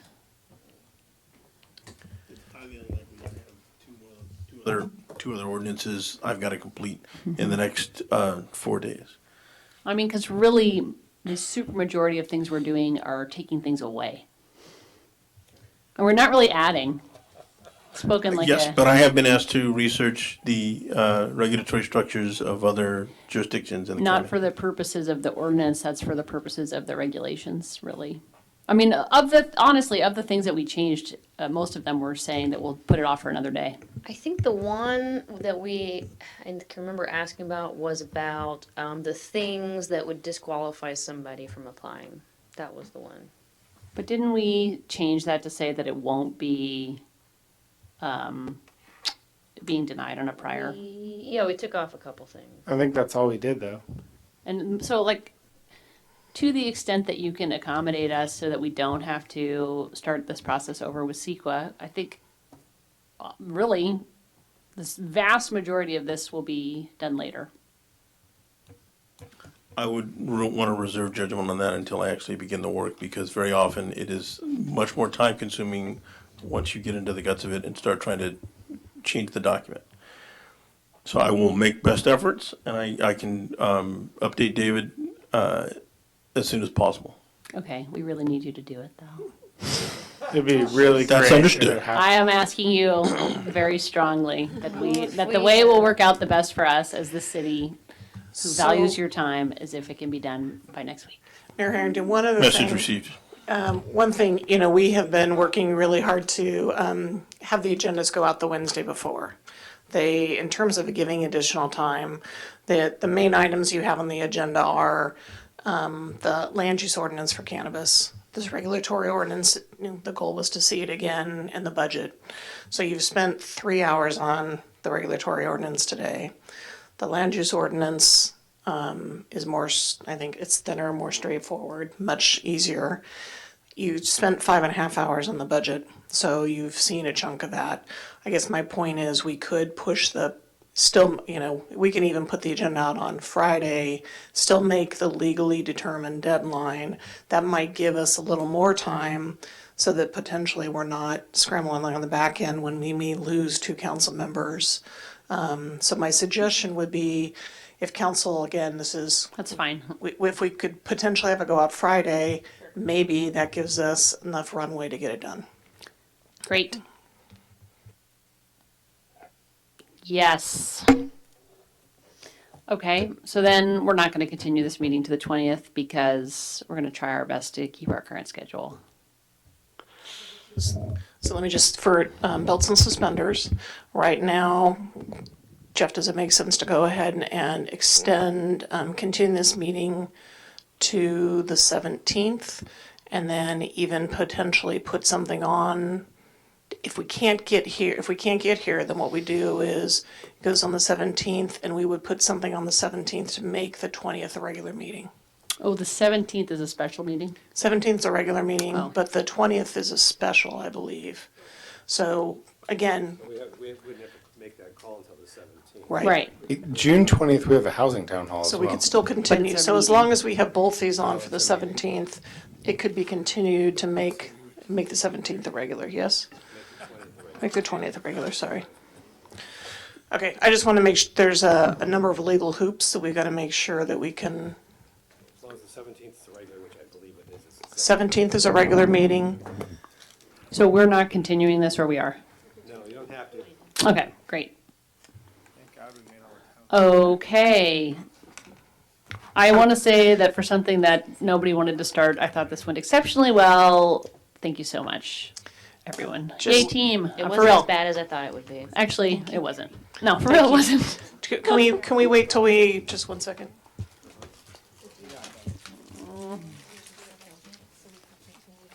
Okay, while the, So, go ahead. So I think, go ahead, you say the, I think I've been persuaded that we should continue this public hearing to the 17th. So All we right. would do that. I make a motion to continue this public hearing to the 17th. Is that what it requires? Yes. Okay. Is there a second? I seconded. Roll call. Por favor. Councilmember Cook? Aye. Councilmember Hundley? Aye. Vice Mayor Harvey? Yes. Councilmember Agrimonti? Aye. Mayor Harrington? Aye. Thank you. Motion carries unanimously. Okay, great. Item 7, council member reports and comments. None. The only thing I have are the dedications. Okay. Are they somewhere? I dedicated this evening to Robert Emmanuel Bonino and also Josephine Moranzoni. Thank you very much. Vice Mayor Harvey. Oblige me. The RCPA SCTA meeting today was really fascinating. There's a whole new resource that they're putting together about EV charging stations. They're targeting specific areas where to put them, and we rank number 6 out of 20, which is pretty awesome. And then there's a EV charging heat map, which we don't get as hot, but it's good. And there's lots of funding resources. I asked them if they would assist staff in applying for those grants, and they said that they would be reaching out with some help on that. And then we also heard from the Smart Train that said that there is interest from the state to extend the Smart Train westward between Novato and Vallejo.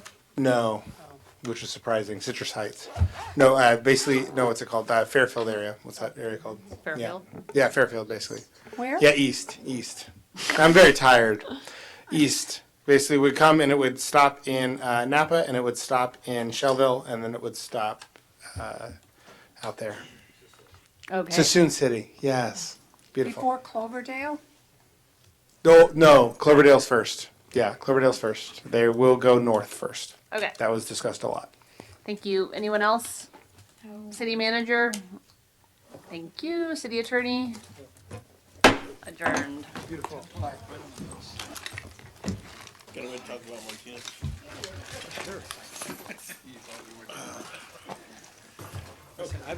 I've been sort of out-looped